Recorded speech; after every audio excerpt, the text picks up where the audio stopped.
hot in parts of the U.S. I'm Lisa Brady, Fox News. Summer's hot in the Southwest, but not quite this hot. Fox's Jessica Rosenthal is live in L.A. Lisa, excessive heat warnings are up for parts of California, Nevada, and Arizona. 116 today, 119 Tuesday, and 118 on Wednesday. Meteorologist Chris Coleman says that is for the Phoenix area, where they could see temperatures above 110 last well into next week. Death Valley in California could see temperatures as high as 128 degrees this week. It is deadly heat. According to officials at a resort near Death Valley National Park, business booms in the summer months, with people, often foreigners, daring themselves to experience the dramatic weather, Lisa. Thanks, Jessica. Technically, it's not even summer yet.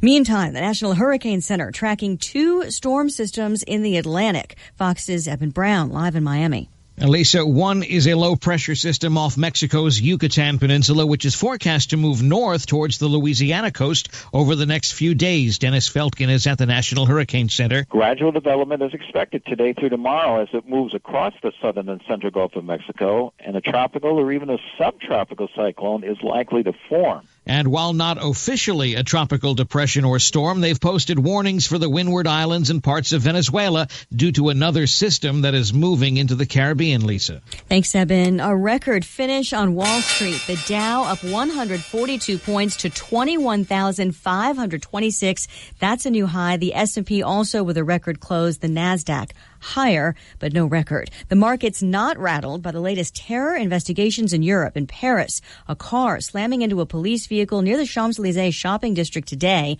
That driver died. No one else injured. Just a day after a van hit Muslim worshippers in London.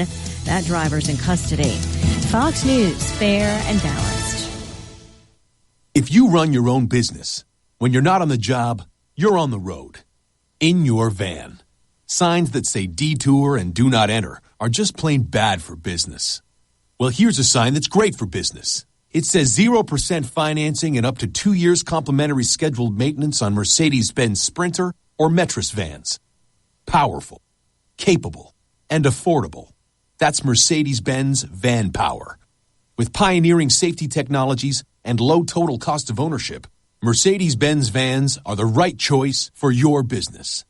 Check out the full lineup of Mercedes-Benz vans starting at just $25,995. 0% financing and up to 2 years complimentary scheduled maintenance. That's van power for all. Mercedes-Benz. Vans. Born to run.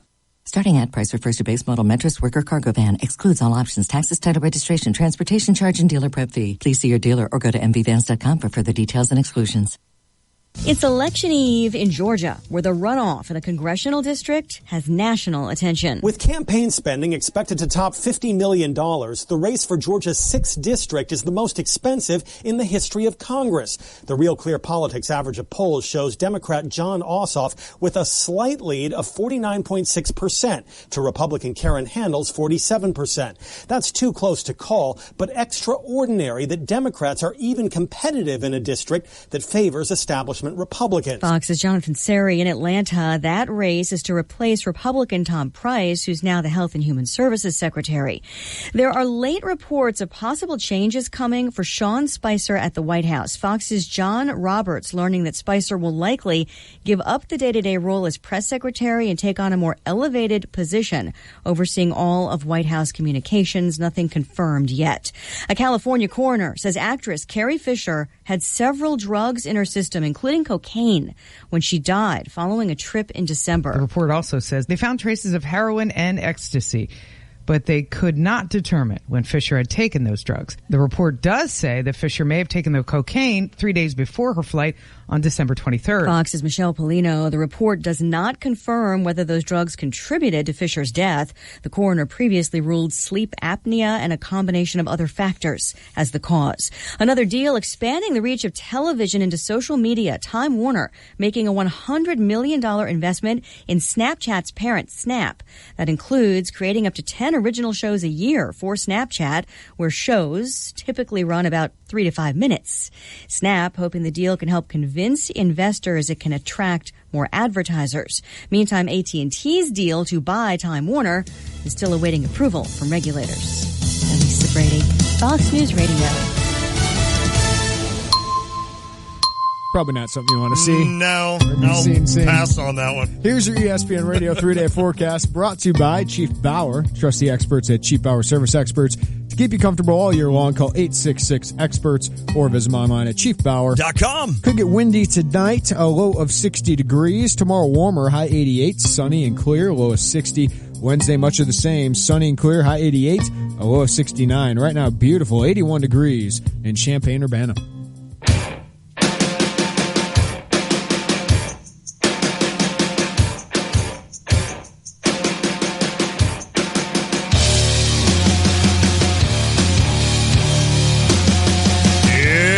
The Tay and J Show, ESPN Radio 93.5. Lonte, Jeremy Warner, off and running another week. We'll be here most of the week. We do have some early shows again. The Cardinals are playing a lot of games on the East Coast. Cardinals are losing a lot of games. They're not a lot of fun, but at least once in a while they get us an hour off of work, so what the heck. We'll talk about that with Mike Claiborne, Cardinals Radio Network, and KMOX at 4:05. Illinois football lands a pair of commitments. Yeah. Soon after I left you. I was going to say, 2 minutes later, the interns were like, hey, Illinois' got commitments Friday. I'm like, oh. We'll talk about that with Doug Bouchon, orangeandbluenews.com at 4:45. And the NBA offseason, much more interesting than the NBA playoffs. We'll talk about the number one pick getting dealt. We'll talk about Paul George possibly getting dealt. And will Jimmy Butler get dealt? It's NBA draft week. We'll talk with Matt Silich, our Tay and J NBA expert. But hope everybody had a great Father's Day. Lon, did you have a good one? I did. We ate a little pizza, and then we had baseball, of course. We had all the duties. Got me a nice little golf shirt that I never golf anymore, but it would look good. You know, more than anything, especially when you get to this point where your kids are getting a little older, you just enjoy spending the day with them. Yes. Because otherwise, it literally comes in 30-minute spurts. Like, I see Lucas for 30 minutes, and then now Andrew, I see him a little bit more because we're always at games. Right. But it's just a cool thing to be able to sit down and visit with the boys for a while and kind of catch up. You feel like the worst father of the year because you're literally asking him questions like, what have you been up to? Like, how's the job going? Yeah, how's your day? But no, it was great. And I know for you, it's got to be awesome because it was Father's Day number one. Yeah, we went to a wedding up by O'Hare on Saturday night, and I was the DD, and I drove home, and I got into bed about 1:45. The kid on Father's Day morning decides to wake up at 2. Well, he's ready. Won't go back down unless I'm holding him. Oh, no. So that was great. I mean, at the end of the day, I'm angry he didn't go down because I want to sleep, but I got to cuddle with a little man a little awesome. bit. And then he woke up again at 4. Oh, my God. And so I think I got 2 hours of sleep. You can't even think about it. Yeah. You can't sit there and count. You just got to realize, I got a little bit of sleep. So I was a little on edge that morning, but then I got a little nap in. Okay, good. We went out with the parents and the grandparents, and it was a good day. It was a good day yesterday. Got a little nap in later in the day, but he did give me a gift. I saw that. I really appreciate because I have bad jokes. Mm-hmm. And Tiff got me a shirt that said, I laugh at dad jokes. It's a onesie for Torrin, so I was really happy about that. Hey, listen, we can't all be great, right? I mean, we have to have our down. No, but that had to have been fun, and obviously, just to spend the day with him and realize it's our day. Yeah, people are actually telling you, hey, happy Father's Day. I'm like, oh, yeah. That's right. I am. That's right. Thank now, you. Do you have buddies? So you have buddies that send you, at my age now, which is cool. I had 2 guys send me. That's cool. Yeah. A lot of my friends will send me, and I don't even really think about it, but I always appreciate it. So I'll have buddies that have kids like Lucas's age. They'll be like, hey, happy Father's Day. Would you get upset if your kid or somebody, people in your life didn't tell you happy Father's Day? Didn't tell me happy Father's Day? Probably. I think at the end of the day you might. Maybe I don't know if I'd be upset. I don't enter the day going, no. Woo! Yeah! Yeah! This is my day! This is it! Maybe I should. Maybe I should take advantage of it a little more. Well, and I talked to a buddy today. He's like, why is Mother's Day it seems like it's a week long? And then Father's Day is just kind of like, hey, we're going to have lunch with you. Because, dads are important. Don't get me wrong. We are. We don't have a candle to moms. No, we don't. For the most part, right? We don't. And it's just kind of like, hey, Dad, what's up? Hey, good to see you. That's about it. Yeah, you're like the pseudo guy in charge. But I'm with you. I don't know that I've never looked at Father's Day as this huge thing. Now, for me now, and in fact, I talked to my brother today because my father's been gone since 2006. Every Father's Day, I take a moment just to think, it'd be cool to have Dad here and have a beer with him or just talk baseball. Although I don't know if I'd want to talk to Neil this year about Cardinals baseball. It would not be a fun conversation, I can tell you that. As I keep telling you, you guys were due one. Right. You were due. We definitely were. A frustrating season. All right, let's get to some of the news of the day, including, I know this is a big news. Yes. I don't want to actually lead it with this because I don't know if it's the biggest deal in the world. But Jeremiah Tillman, former Illini signee, is down at Missouri. He's been there for a week and a half. And on Friday morning, he was charged with minor in possession of alcohol by the Missouri University Police Department. I guess he was driving alone on Tiger Avenue. This is from the St. Louis Post-Dispatch. Was stopped for a lane violation shortly after 1:40 a.m. on Friday. Police then detected the odor of alcohol. Tillman performed and passed field sobriety tests, which eliminated a chance of DUI charge, but a minor in possession of alcohol is a zero-tolerance violation. He said he could not disclose if Tillman admitted to officers that he had consumed alcohol. And Missouri released a statement saying the Mizzou men's basketball program and head coach Conzo Martin are aware of the incident and the matter will be handled internally. Okay. Well, I mean, it's one of those where I'd like to come back and argue, well, listen, it's a kid in college. And I think a lot of us would sit here and say that we had a lot of fun in college. Is it surprising that a kid in his first week in college is likely drinking alcohol? Not at all. No. Not at all. Now, the bad news is you're driving, and we can't do that anymore. Obviously, we couldn't do it back then. Now, he passed field sobriety tests. Sure. So if he had drinking earlier in the day, that's a no-no. Plus, it's a week and a half into your college tenure. Right. You are a 5-star recruit. You are 6'11". Yes. All eyes are on you. Yep. And throughout this recruitment, we knew you could tell there was immaturity issues with how he handled his recruitment throughout the process. So there was some immaturity. There were some red flags. And I always ask, is the juice worth the squeeze? Correct. But there are some Illini fans probably celebrating today. Yeah, come on. I'm not going to celebrate a kid getting in trouble with the law. Not at all. I'm not going to celebrate a kid, making a huge mistake. Yep. Missouri, we'll see what happens of this. He'll get a second chance. I think he should get a second chance for this, but he should probably get a punishment and to set the terms of, hey, you got a higher standard here. Yes. But yeah, I don't think this is worth celebrating if you're an Illinois. Isn't it interesting too? And because I know Illinois would have taken the kid too. Oh, in a heartbeat. Illinois had 3 football players arrested for a much worse charge. I don't think Illinois got much to stand on with regards to that, and a lot of colleges have the same issues. But Teddy Greenstein's article quoted somebody, a Division I coach, saying, I think Illinois might have, helped itself by not end up landing him in the long run. I've always said, is the juice worth the squeeze with this kid? Is he going to live up to these expectations? Because there has been some immaturity along the lines, but Illinois did want this kid. Oh, absolutely. And I think you asked me last week if you'd still take him, and I'm like, absolutely, I'd still take him. He would fit everything you need this season. Jeremiah Tillman would make you a better basketball team this year.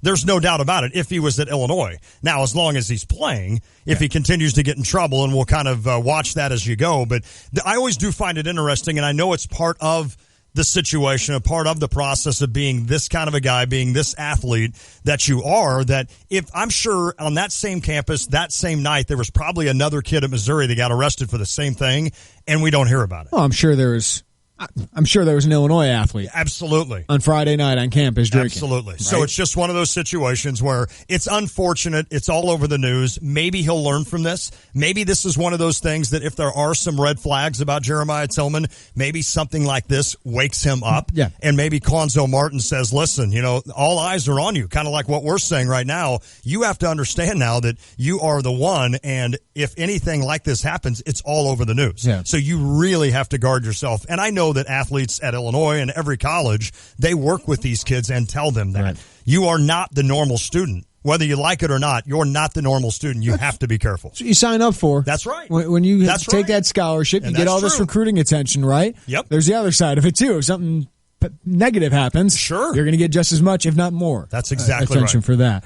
So we'll see where this goes. Kind of monitor it. Illinois basketball hosting Ayo Dosunmu tomorrow, the top 30 point guard in the country, the top prospect in the state. He's going to visit tomorrow, and then Talon Horton-Tucker kind of a big later week. this week. So the 2018 class, this is a huge time for that. They're going to go on visits a lot in this month, and then July, of course, is the big recruiting month where the coaches are on the road, these players playing some some of the top tournaments, so you'll see a lot of offers. You'll see these guys go up and down the rankings as well.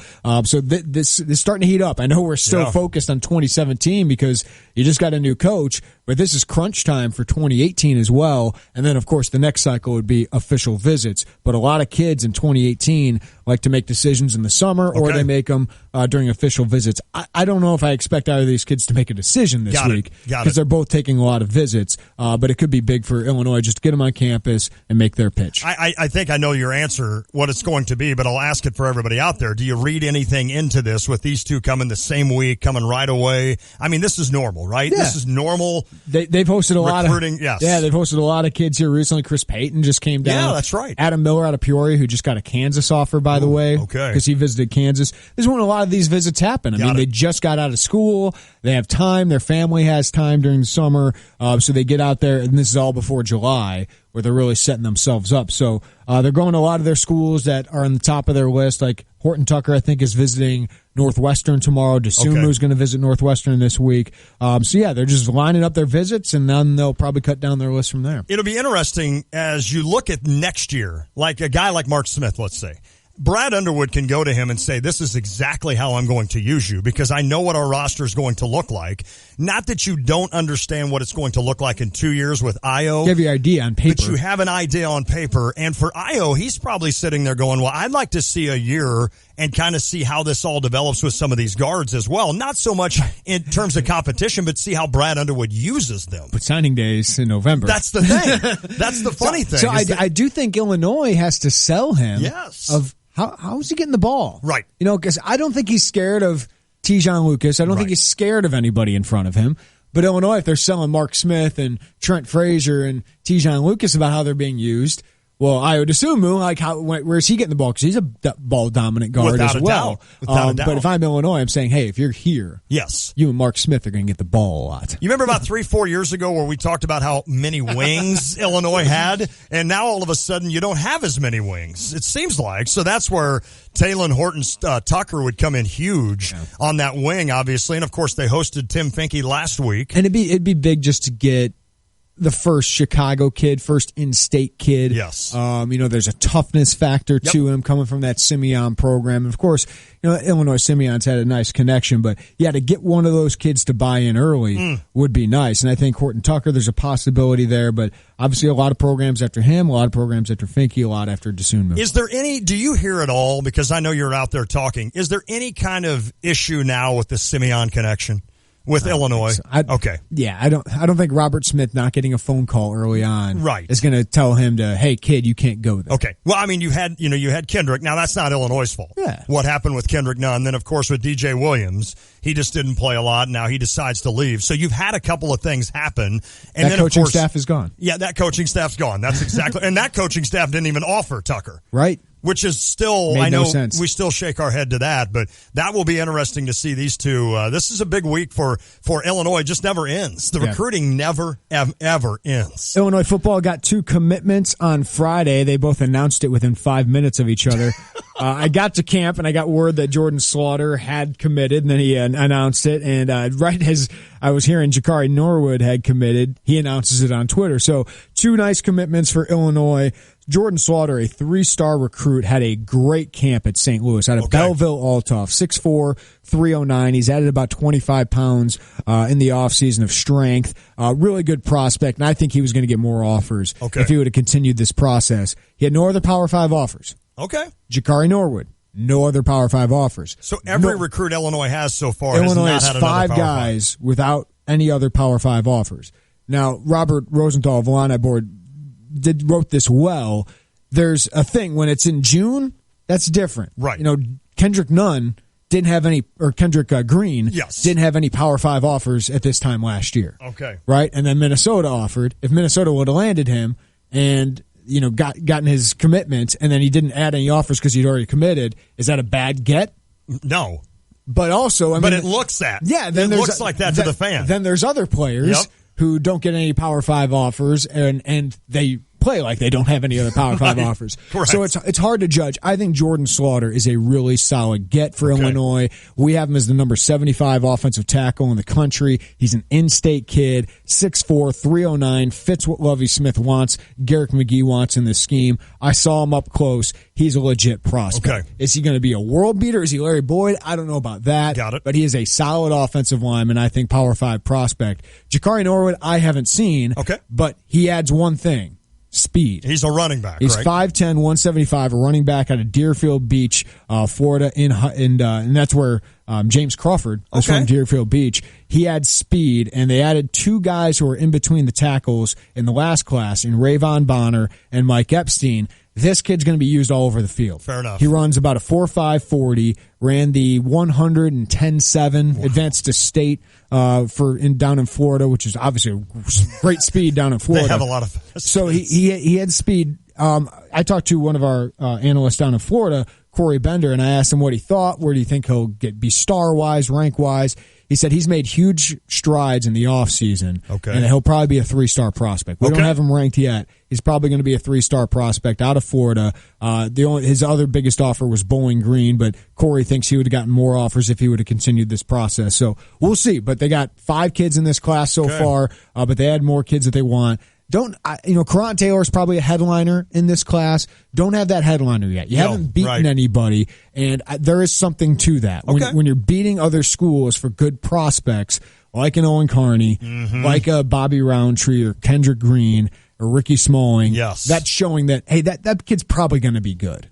More likely going to be good than these other sleeper guys you get. I always think it's funny that Ricky, we always sit here, like I always have, I really don't, honestly, but sometimes you have anxiety over trying to get these kids because you're sitting there like, who's the kid now at IMG, Vertus Brown. Or Vertus Brown, I'm sorry. So you sit there and you think, oh my goodness, can we get this kid? And you wait and you wait and you wait. And I find it funny, a kid like Ricky Smalling, right off the bat, who's a 4-star kid, right? Basically, right off the bat, he was Lovie Smith's number 1 recruit. He and his teammate, right? He probably would have committed to Bill Cubit. He was just a kid that, hey, I wanted to play at Illinois. Which is awesome, but it's funny how we just kind of, I don't want to say we push them aside, but I hope Illinois fans understand that we need to show him a lot of love because that kid, early on, I mean, he was like, all right, I'm in. And maybe, like you said, he would have committed to Bill Cubit in Illinois anyway, but it's still nice to know that. And it's funny how we just kind of, you don't think as much about them because they make the commitment early and you don't talk about them throughout the entire process and you don't sit there and worry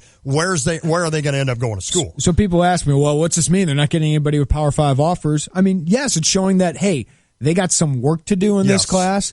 But for me, I'm 3 years. Let's see how they're doing. Fair enough. Right? Let's see how this staff evaluates. Fair enough. The one thing I like about this staff, and I'll continue to say it, when they take a kid who doesn't have any Power 5 offers, there are Power 5 traits. Norwood runs a 4.5.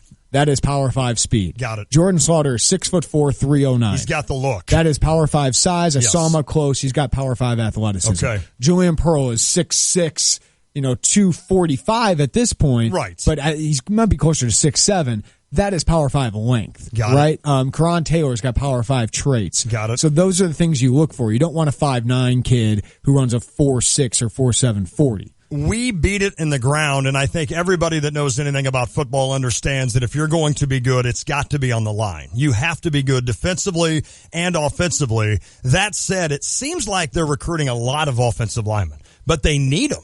They need them now. They need them. And I After say losing that. Hojo Watkins and Darte Lee. Good call there. See, that's the other thing you forget about, too, is that you lose those two, and now all of a sudden you take a serious hit on your depth. But it does seem like about every other recruit is an offensive lineman. That seems like who we talk about a lot, but that I forgot about those two, which obviously leaves you two big holes. 2 more players transfer out. Trey Nation, the running best back, name ever. and wide receiver MJ McGriff, both part of Bill Cubit's class of 2016. Not a surprise that people in that class are leaving. Fair enough. If you're Trey Nation, who's in front of you? You got Kendrick Foster, Reggie Corbin, Dre Brown, Rayvon Bonner, Mike Epstein. Yeah. You're the 6th running back. You're going to be the 7th or 8th at some point. Don't blame me. Go find somewhere you can play. So it's not a surprise there. MJ McGriff was hurt all of last season. They're recruiting over him. Got it. In that class of 2016, there were some players that Cubit got that will help Illinois. Are there stars? Probably not. But that's what happens when you sign a guy, an interim coach, to a 2-year contract. That's right. That no one really knows in Bill Cubit. You're not going to recruit very well. I still give that staff a lot of credit for doing it and finding a couple pieces that can help Illinois. But right now, Illinois, I have slated for 75 scholarships next year out of a total of 85. Wow. Okay. That's interesting. This is a thin team, people. Wow. It's a very thin, very young team. Out of those 75, 34 will be freshmen or redshirt freshmen. 20 will be sophomores. 13 will be juniors. 8 will be seniors. I mean, the optimistic side of me says, boy, I can't wait for 2-3 years down the road. When these kids have taken their lumps as freshmen and sophomores, and then when they're juniors and seniors, they're ready to not only compete but win in the Big Ten, which would be great, but it's hard to wait that long. It's hard to be patient. Yeah. It's hard to be patient. Well, you just got to remember, this is Lovie Smith's first recruiting class. I know it's his second year. Yep. It's his first recruiting class. That's crazy. And these are the best athletes probably on the team. Yep. Outside of Malik Turner, Mike Dudek, right? I mean, I keep harping on this. Yes. And Robert Rosenthal does a good job of this as well. 8 seniors, guys.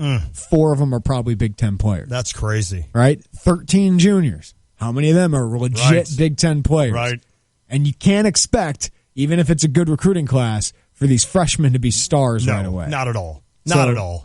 Just temper those expectations a little bit. That's fair enough. But realize that this is why it happened is Lovie Smith only has 1 recruiting class right now, and the roster he inherited had a lot of holes. Without a doubt. So if they struggle again this year, I wouldn't panic everywhere that, this isn't going to work.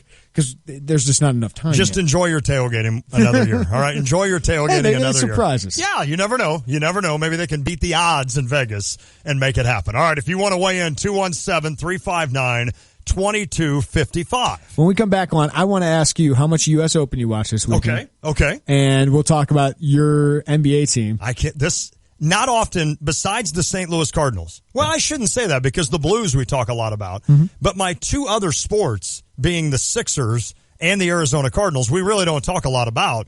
Today, we get to talk Sixers. I think we talked more about them than any other Central Illinois radio there's show. No doubt. Yeah. There's no doubt that the Cardinals, Arizona gets love, and the Sixers get a mention on occasion. Is Harry a Sixers fan since he's from Philly? Kinda, he said. Okay. I don't, more of a hockey football game. I mean, I think the Sixers were just more of the 80s guys, like me. That's like, I remember the 80s. I remember Allen Iverson when he was that's just true. a young lad. He was one of, they're going to have a number 1 pick. They've had 3 in their history. One being Doug Collins from Illinois State, which is pretty cool. The other, of course, last year with Ben Simmons. We'll see how he does. And then Allen Iverson. Yeah. So it'll be kind of neat for the Sixers. I'm ready to talk Sixers. You can text us as well, 359-2255. Follow us on Facebook and Twitter. Just search Tay and J Show. I tweet at @JWarnerScout. At Lon Tay, ESPN. See you. You can download our app. Just search WSJK in your app marketplace. Get our podcast at ESPNCU.com or find us on iTunes. That's all powered by GTPS Insurance. Harry Black, Maddie Bunton, and Jacob Diaz are interns today. If you want to weigh in, 359-2255. Mike Claiborne at 405, Doug Bouchon 445, and Matt Silich at 525. Got a lot to do. It is the Tay and J Show. An ESPN Radio Mike and Mike Extra Point. Louisville could be at risk of losing its 2013 men's basketball title as part of sanctions that were handed down by the NCAA yesterday following an investigation into the school's alleged sex for pay scandal. Is it possible that the people at the top, that Pitino and his top assistants, because this guy Andre McGee wasn't a top assistant. No, it was not. That the people knew that there were parties going on, but they didn't know that the parties had gone to the place where this had gone. There's no doubt that, you just know parties. That's what I'm saying. Happens. I mean, are there levels of knowing without knowing? Here's the mean? deal. If you told me this happened once, twice, right, I may let that slide. 4 years of it happening intermittently during that time? No. Not me. I don't believe it. Not for 4 years. Hear more from Mike and Mike Monday morning on ESPN Radio. I'm KFC's Extra Crispy Colonel, and you're the extra busy regular person who has to make dinner for a family of 4. But you can shirk that responsibility because my Extra Crispy $20 fill-up from KFC contains 8 pieces of freshly double-breaded extra crispy chicken, 4 biscuits, 2 orders of mashed potatoes, and a side of coleslaw for just $20. That'll feed them. KFC, it's extra crispy good. Pricing and participation may vary. Tax and substitutions extra. Gentlemen, hurry into JCPenney's biggest sale of the season. Raise your game with great savings on menswear designed by Michael Strahan exclusively at JCPenney. Get 50% off suit separates and dress shirts from Collection by Michael Strahan. And up to 40% off MSX activewear, including big and tall. Save more with a coupon for $10 off when you spend $25 or more on select items. Hurry, and Sunday. That's getting your pennies worth. JCPenney. Coupon valid 6/14 to 6/18. Some exclusions and restrictions apply. See store at jcp.com for details. See store first, 6/14 to 6/18. Going on 5 years, Rock's Place in St. Joseph has become the neighborhood sports bar and grill for a lot of folks in the area. Rock's Place is known for their delicious burgers, and they also have great daily food and drink specials. Plus, Rock's has plenty of TVs, so you can keep tabs on the Cubs and Cardinals all summer long. And while you're there, press your luck on one of Melody Music's video gaming machines. For delicious food, cold drinks, and good company, make it Rock's Place, 101 North Main Street in St. Joseph. Find them on Facebook, ROCHS in St. Joseph. Your four-legged friends need protection too. Pet insurance from Pekin Insurance covers cats and dogs at least 6 weeks of age or older as an enhancement to your homeowner's coverage. Choose between $2,500 or $5,000 worth of coverage for a variety of pet health services. You can even take your pet to the veterinarian of your choice. Learn more at PekinInsurance.com or ask your local agent about how to protect your furry family members. For pet insurance that is beyond the expected, contact Pekin Insurance today. Carpenters Local 243 in Champaign, Illinois wants to thank the contractors, developers, and business owners who utilize the skills and services of union carpenters on their projects. Carpenters Local 243 members are part of the world's highest skilled, most productive workforce. Members and contractors are committed to apprenticeship training and an ongoing journeyman skill advancement program. This provides the labor resources to ensure projects are completed. For a list of responsible contractors, call Carpenters Local 243 at 356-5463. Coach Mike Ditka is not just talking sports. What'll he say next? Hear him here Monday and Friday mornings from 7:30 to 8 with Brother Johnny and me, Stevie J, on ESPN Radio 93.5.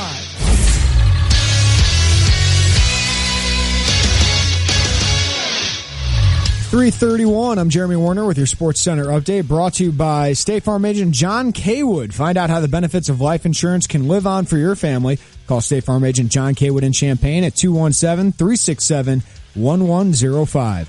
Illinois football got 2 commitments on Friday. Belleville Althoff 3-star offensive lineman Jordan Slaughter and Florida running back Jakari Norwood. They both gave their pledges during unofficial visits. Illini now have 5 commitments in the class of 2018, 4 of which are 3-star in-state prospects. Illinois basketball will host top 30 point guard Ayo Dosunmu for an unofficial visit tomorrow. Simeon guard Taylor Horton-Tucker will visit later this week.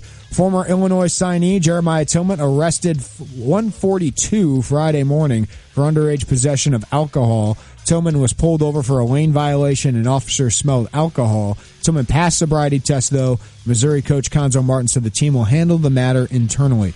Golf, the last 7 majors have been won by first-time major winners. This time, Brooks Koepka won the U.S. Open. Koepka, right? Koepka won the U.S. Open yesterday. He's a big dude, man. Never heard of him. NBA, the Sixers and Celtics made it official. Number 1 pick going to Philly, and the Celtics will get the 3rd overall pick, along with what will likely be a high pick in either the 2018 or 2019 draft. Sixers reportedly will take Washington point guard Markelle Fultz. Also, Paul George has told the Pacers he plans to leave in free agency after next season with a preference to go to the L.A. Lakers. Baseball, Cardinals and White Sox have the day off. The Cubs in action against the Padres. They send John Lester against Clayton Richard. And the Yankees announced today some bad news. Top prospect Gleyber Torres will need Tommy John surgery. He won't be back until the start of spring training next year. He was the key piece in the Cubs trade last year that got them Aroldis Chapman.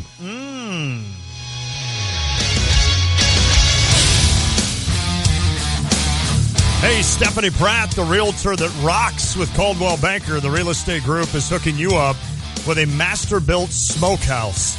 Just listen for the Stevie J Morning Show or the Tay and J Show to tell you a text. Now, when we text the key word, they'll give you, you'll just send it in to 359-2255. You'll be entered. We'll give away the smoker July 14th. Get recipes that rock for summer cookouts and parties at StephaniePrattHomes.com. For more info on the smoker giveaway, go to ESPNCU.com. I about used the Moses Malone Mo instead of Foe, the Mo. So again, find out more details, ESPNCU.com. It is the Tay and J Show. He's Lon Tay. I'm Jeremy Warner. We got a U.S. Open champion, Brooks Koepka. You had not heard of Koepka? I mean, I'm not a big golf guy. He was a Ryder Cup guy. I know, and I'm going to upset golf fans. Yeah, you're not a big golf because guy. if you're into golf, great, right? You know who Koepka is. Yep. You're going to enjoy a major no matter what. Yes. I barely watched. You didn't? No, because if there's not that leaderboard, right? I mean, there wasn't a Rory McIlroy. No. Spieth wasn't in it. Nope. You know, Jason Day's on it. Ricky Fowler was the guy. Fowler was the guy. Yep. And if he was leading, I would have been really interested in watching him towards the end. I know I'm upsetting golf people. That's who I am as a golf sports fan.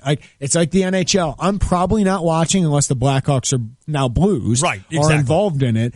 When it comes to, the U.S. Open, the big majors, I want to see the big names. And I got to say, I'm disappointed in the big names because I was all in on Spieth. I thought he was going to win a couple here. Rory's really gone downhill recently. I know he's been hurt a little bit. But those guys, I thought like golf was in a great place about 2 years ago where these young guys, they're going to be battling for, these guys could win 6, 7, 8 majors each maybe. Yep. Hasn't turned out to be that the last couple years. I'm going to stick up for you here a little bit. Yeah. I don't think golf fans everywhere are going to get that mad at you because I even think golf fans everywhere were a little disappointed in this U.S. Open for a couple of reasons. Number one, the names on the leaderboard, but number two, the scores that were being posted. One of the reasons that we love each one of these majors is because each one kind of gives you a unique opportunity. And you think about things like the Masters, right? The Masters is the Masters. Yeah. It comes every April. You cannot wait until the Masters week rolls around. It's a tradition unlike any other. It's the green jacket. Here we go. Whoever wins the Masters, it's such a cool thing. Then, of course, you go on down the list, and normally when you get to the U.S. Open, your average golf fan, and what I mean by average, not you, but like me, let's say, a guy that is more interested than you, yet isn't interested every week in watching, TPC here or the green, whatever. The U.S. Open is normally one of those where I enjoy watching because it gives golfers fits. Yeah. And we enjoy watching it because it makes them look like us. And we sit there and think, oh, are you whining because you're 2 under? Well, we like this. We like that you're 3-putting. We like that you can't do this. But it's interesting because the U.S. Open was such a not only not big names, but the scores were outlandish. Yeah. I mean, you had 14, 15, 16, he 17 tied for under. the lowest, right? With Rory, which happened a few years ago. But what was interesting is on a course that required big hitters, that was favoring big hitters. 6 of the top 10 big hitters on the circuit didn't make the cut. Yeah. So it was an interesting thing. But no Dustin Johnson in there. No, I mean, it was just a weird deal. And but the ratings kind of showed that too. It did. It totally did. And I thought Fox did a good job with it. The one thing I liked that they did, they had a lot of mic sound of the players. And you could actually hear the players discussing what they should do on each shot. I think that's cool. Yeah. I think that's really cool. Lucas and I watched a little bit of it, and for me to sit there and say, it's cool to hear what their train of thought is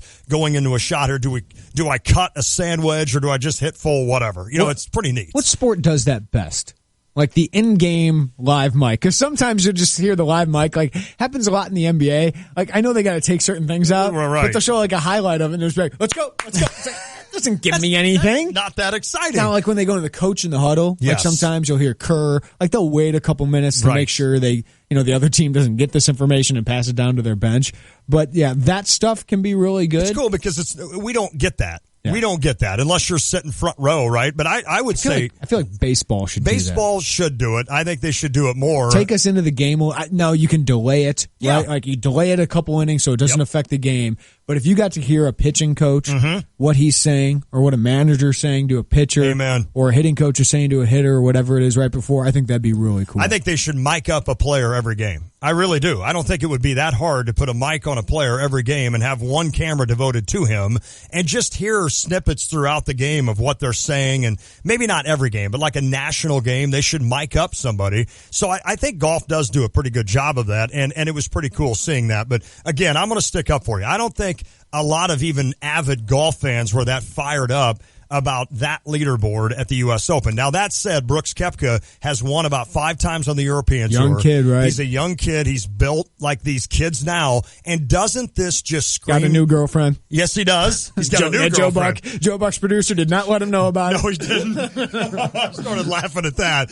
But I think this speaks to what Mike Small talks about every year, about how tough golf is. Yes. And how every week a new guy can make a difference. And you saw it for the U.S. Open. But Yeah, Koepka's... Hey, maybe Koepka's the guy I've been waiting for that turns into this star. You never right? know, man. He is built. Yeah. I don't think he's a bad eye on all the female viewers out there. I think they didn't mind watching what him school play did he golf. go to? I don't even know. Did he even go to one? I'm sure he did. I'm sure he did. But he's a built young man. All right, Juan, your Sixers stole the headlines of the weekend. They've traded for the number 1 overall pick. I need to look it up how often the number 1 overall pick is traded in NBA because it's not very often. The Celtics are giving up the number 3 overall pick. They're also sending the 2018 first-round pick it owns via the Lakers, which the Sixers acquired from Phoenix. But if the Lakers pick doesn't fall between 2 and 5 in the 2018 draft, Philadelphia will instead send a 2019 first-rounder that they acquired from the Kings. Okay. So you have to get the number 1 overall pick or 6 through whatever. Right. After that, if you want to keep that pick next year. Essentially, okay. But now you're only trading 2 picks. Right. Like 2 probably top 5, top 6 picks. And hear me out here. You're essentially not trading any of your picks. Right. Which is crazy. If you look back at this, wasn't it somebody said they got the number 1 overall pick basically for Michael Carter-Williams and something else. And there were 2 other guys that weren't that good. Right. And it was Sam, is it Hinkie? Yeah. Sam Hinkie. And today, Sixers fans everywhere are tweeting out to him saying, we need to have Sam Hinkie Day at the old, well, I still call it the Spectrum. I don't even know what they call it now. But really, honestly, you're basically giving away 2 picks that you inherited through drafts. Yeah. And they always said, trust the process. And this is what the Sixers are doing. I love the move. I love the move. I do love the move for the Sixers because they need one thing. Yes. And that they got the big man in Joel Embiid. Now he's got to stay healthy. Ben Simmons, you think, can be a point guard, but he's a pass-first guy, can rebound it really well, long, athletic. Right. You need somebody who can get buckets. Yes. And if you had 3, you would have gotten a wing. Probably Josh Jackson. Or Jason Tatum. Tatum. Yep. Or you're going with a point guard that doesn't shoot all that well. Correct. De'Aaron Fox, unbelievable athlete, great point guard. Lonzo Ball, great point guard. No doubt. Intelligence, gets the Jason Kidd kind of comparisons. Those don't fit what you need, which is somebody who get buckets. Now you're going in pretty big because a lot of people don't think there's a big difference between Fultz and the next 3 guys. Right. But when you talk about need, and the Sixers have ignored need for a long time. They kept taking big men, ignored drafting a guard. This makes a lot of sense that, okay, let's go get our guy. And if you think he's a superstar, if you think he is the next James Harden, I love it. I do too. I love going to get it. The Celtics angle is interesting. This is what I wanted to ask you about is how does this affect not only the Celtics but the league? Because when you talk about need with the Celtics, they don't need Markelle Fultz. They got Isaiah Thomas. Got Isaiah Thomas. Right? They got Avery Bradley's a great defender. Right. Now he's getting to be a better shooter as well. And then you have Marcus Smart, who's a D point guard, also creates pretty well. They're pretty loaded at that. Their roster's pretty loaded. They don't have a lot of needs. They just need a star. They need a star. Now, they might have passed on one in Markelle Fultz. We'll see in a couple years. But at some point, doesn't Danny Ainge have to cash in the chips? I think now you do. I think now you do. So at some point, you get all these assets. You got to use them for something. You do. And right now, Jimmy Butler's out there. Now, Paul George just told the Pacers he wants to sign with L.A. next year. Do you want to gamble on him? Would you give up the number 3 pick for 1 year of Paul George? No. If I'm them... Because I don't think they're quite ready, are they? I know I'm rooting for it because I'd love the Bulls to do this. But if you're them, why wouldn't you trade the number 3 pick, which Philadelphia was reportedly interested in Jimmy Butler, trading for him? Because they need people who can score. They need people to score. In one of those 2018 picks. Yes. Now, I don't know if it's the Brooklyn pick or the pick you just acquired, but why wouldn't you want to try and trade that into Jimmy Butler so you can actually be a contender? Right. Or do you just want to prolong this until LeBron retires or moves on from Cleveland or whatever it is? Like, how long are you going to do that? At some point, you got to make the move for somebody, and Jimmy Butler just lines up with everything they want. But if I'm the Bulls, I need 2 very high picks. So that would be the number 3 this year and either Brooklyn's pick or the pick they just acquired from the Lakers. I think it would be awesome. I think it would be great for the Bulls to do this because they're, I hate the idea that you're trading away Jimmy Butler because you're probably not going to get anybody better than him. I mean, and your draft picks that you get. Yes, which is why you need 2 for guys that in 2 or 3 years, at least both those guys can together. Maybe one of them can be that good. And you're going to acquire a player too, whether it's Jay Crowder or somebody on that Boston Celtics roster. I think it's a no-brainer if this would happen. And if you're the Celtics, I don't know that watching the Cavaliers this year and knowing that LeBron is kind of interesting or even hinting at the fact that he may not be in Cleveland that long. Does he join Paul George in L.A.? Oh, that would be interesting. Because he's got a house out there. So it would be interesting if you're the Celtics, you're on the cusp right now of making a big decision. And I think you've done a pretty good job to date of formulating a pretty good team, but now you have a good team. You need a great team if you're going to compete for a championship with Golden State and such. Yeah, and I don't know if you're going to win a championship, but at some point, don't you have to try? Yeah, you got to try to get back. I think Cleveland just showed you're not even close to them. No, right? Not at all. You had a great season, got to the 1 seed. You're not a top 4 team in this league. Not at all. You need a star. You need another star to go with Isaiah Thomas. Al Horford's a nice piece, but you need another guy who can go to late in games other than Isaiah Thomas, and Jimmy Butler is that. Would Isaiah Thomas and Jimmy Butler coincide on a court? Would that work? Both are ball dominant, but I think Jimmy Butler could do well without having to be ball dominant. Fair enough. I don't think he needs to be ball dominant to be effective. He's done it before. Okay. But on the Bulls team last year, he had one of the highest usage rates last year just because there was really nobody else that could score like him. I agree. Do you think Fultz now will stay healthy? Because isn't this the kiss of death? You're going to the Sixers. Yeah. That's an automatic. You're going to get injured. I mean, on paper, it looks nice. It does. What they're building. How good could they be? Now, I understand. I don't know. I mean, I understand. I'm not looking for crazy. Joel Embiid could be as good as Anthony Davis, right? Yes. But in 3 years, Lonnie's played 31 games. That's the crazy part. Ben Simmons hasn't played an NBA game yet. Markelle Fultz hasn't played an NBA game yet. So there's a lot of talent there. And you have Dario Saric, who's the most proven player, and he's played 1 year. Isn't that crazy? Right? No, that's a nice roster on paper. On paper. That's right. And you got to see. It'll be fun, though. You know what's cool about it?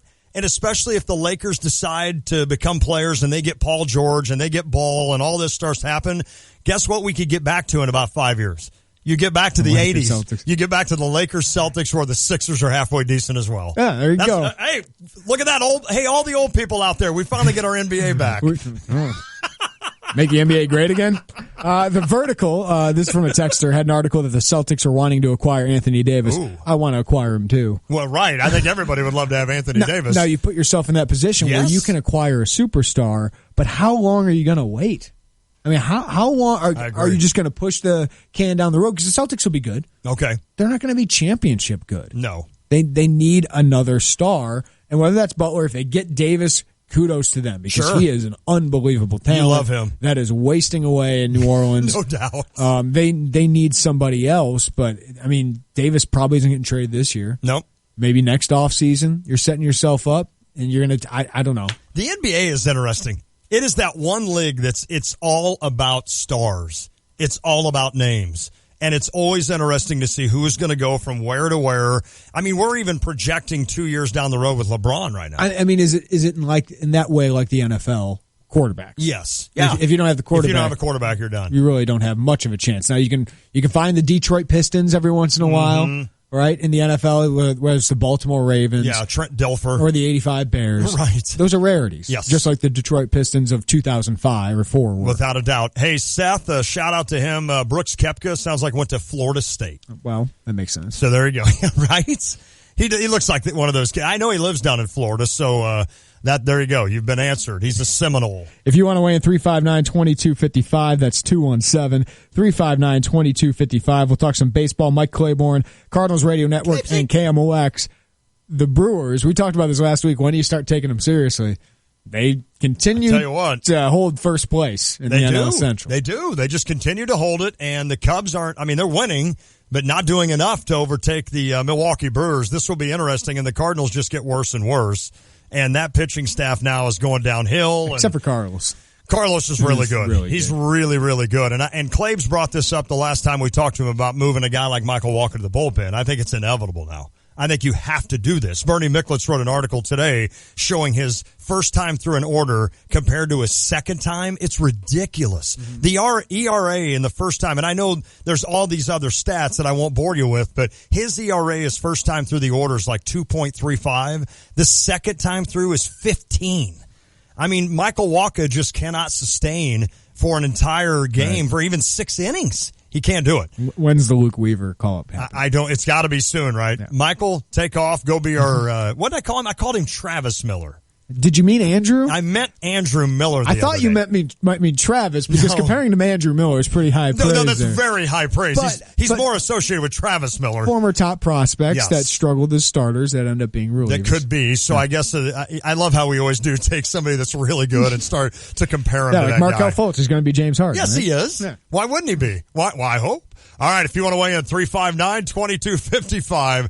Tay and J Show. Got a question? Talk to our experts at StevieJay.com. Experts are ready to answer your questions for free. Looking for cool trends in clothing or gear as you support area teams? Game Day Spirit is the official fan store of the Fighting Illini. Landscaping tips are also available from Country Arbor's Nursery. New tile or soft surfaces in your home or business? Flooring Surfaces, where the world is at your feet. Experts are available now online at StevieJay.com. Napa know-how. Why should you grab Valvoline Full Synthetic Motor Oil for $5.59 a quart at Napa?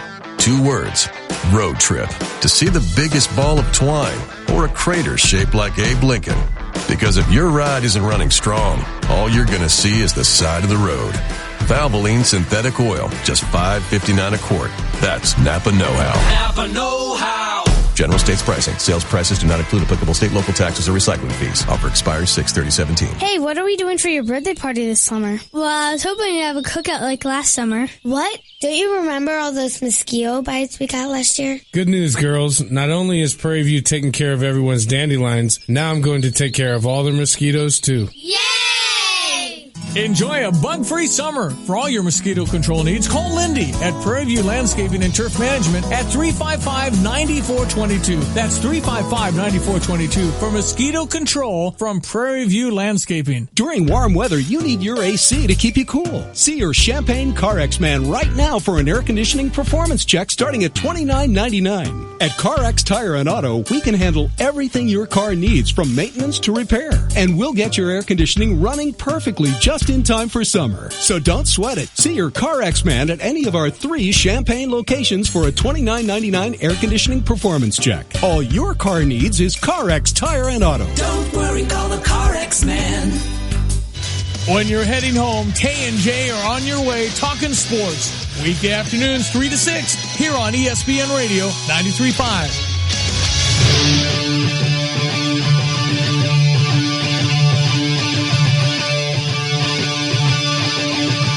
Boogity. Hey, Bill in San Jose called it. Yeah. We asked about what sport utilizes the mic better than any. Bill, you nailed it. NASCAR. Yes. Easily. Absolutely. And Fox does the best with NASCAR. Their Daytona 500 coverage, I would put, and I mean this, and I used to be a lot bigger of a NASCAR fan than I am now, but I would put the Daytona 500 in that race coverage as well as any World Series, Super Bowl, anything. It is so well done. I think NASCAR might do a better job of any sport. Maybe, the NBA and NFL do a good job too of marketing their stars, without a doubt, and marketing their sport. Now, I think NASCAR is automatically going to be closed off. A lot of people in the country aren't going to be interested in cars going in a circle. But when you do talk about the interviews, yes, most of the drivers are really interesting. They are. You got to deal with them talking about their sponsors for 10 seconds. If you can avoid that. But they're really interesting. They're honest with you. Yes. And yes, the fact that you get, the crew chief. That's so while cool. the race is going on, it's so pretty awesome. And NASCAR's taken some hits lately. You think about who's, Dale Jr.'s retiring.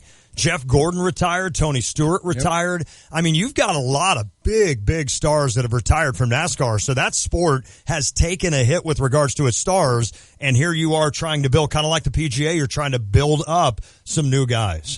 So you said Fox says NASCAR the best. I mean, they own all of that, don't they? Does anybody else do? It used to be, I thought, like TNT and TBS or one of those. I don't know if they do anymore. Maybe they don't. Maybe Fox shows all the races. I'm not sure anymore. But I don't watch anymore. NFL, who does a better job? Who does the best? Fox. I agree with you. I think it's Fox from everything. And which I'm not a big... Amazing given where they came from. Yes. Right? The NFL was a big part of them rising. I think The Simpsons and all that. Fox just understood, whereas CBS is my dad's network. Yes. Fox is like my network. A little more. Even though I'm turning into my dad. A little more there's less weightiness about, like, CBS tries to be the button down, right? Like, we're professional That's broadcasters. correct. Whereas Fox has a little more fun. I agree. I mean, their pregame is they started that like, let's have fun. We're talking about football. I agree, and I like it. I like that pregame. And I mean, ESPN does a good job too, but I would probably go Fox. Except they got Chris Berman.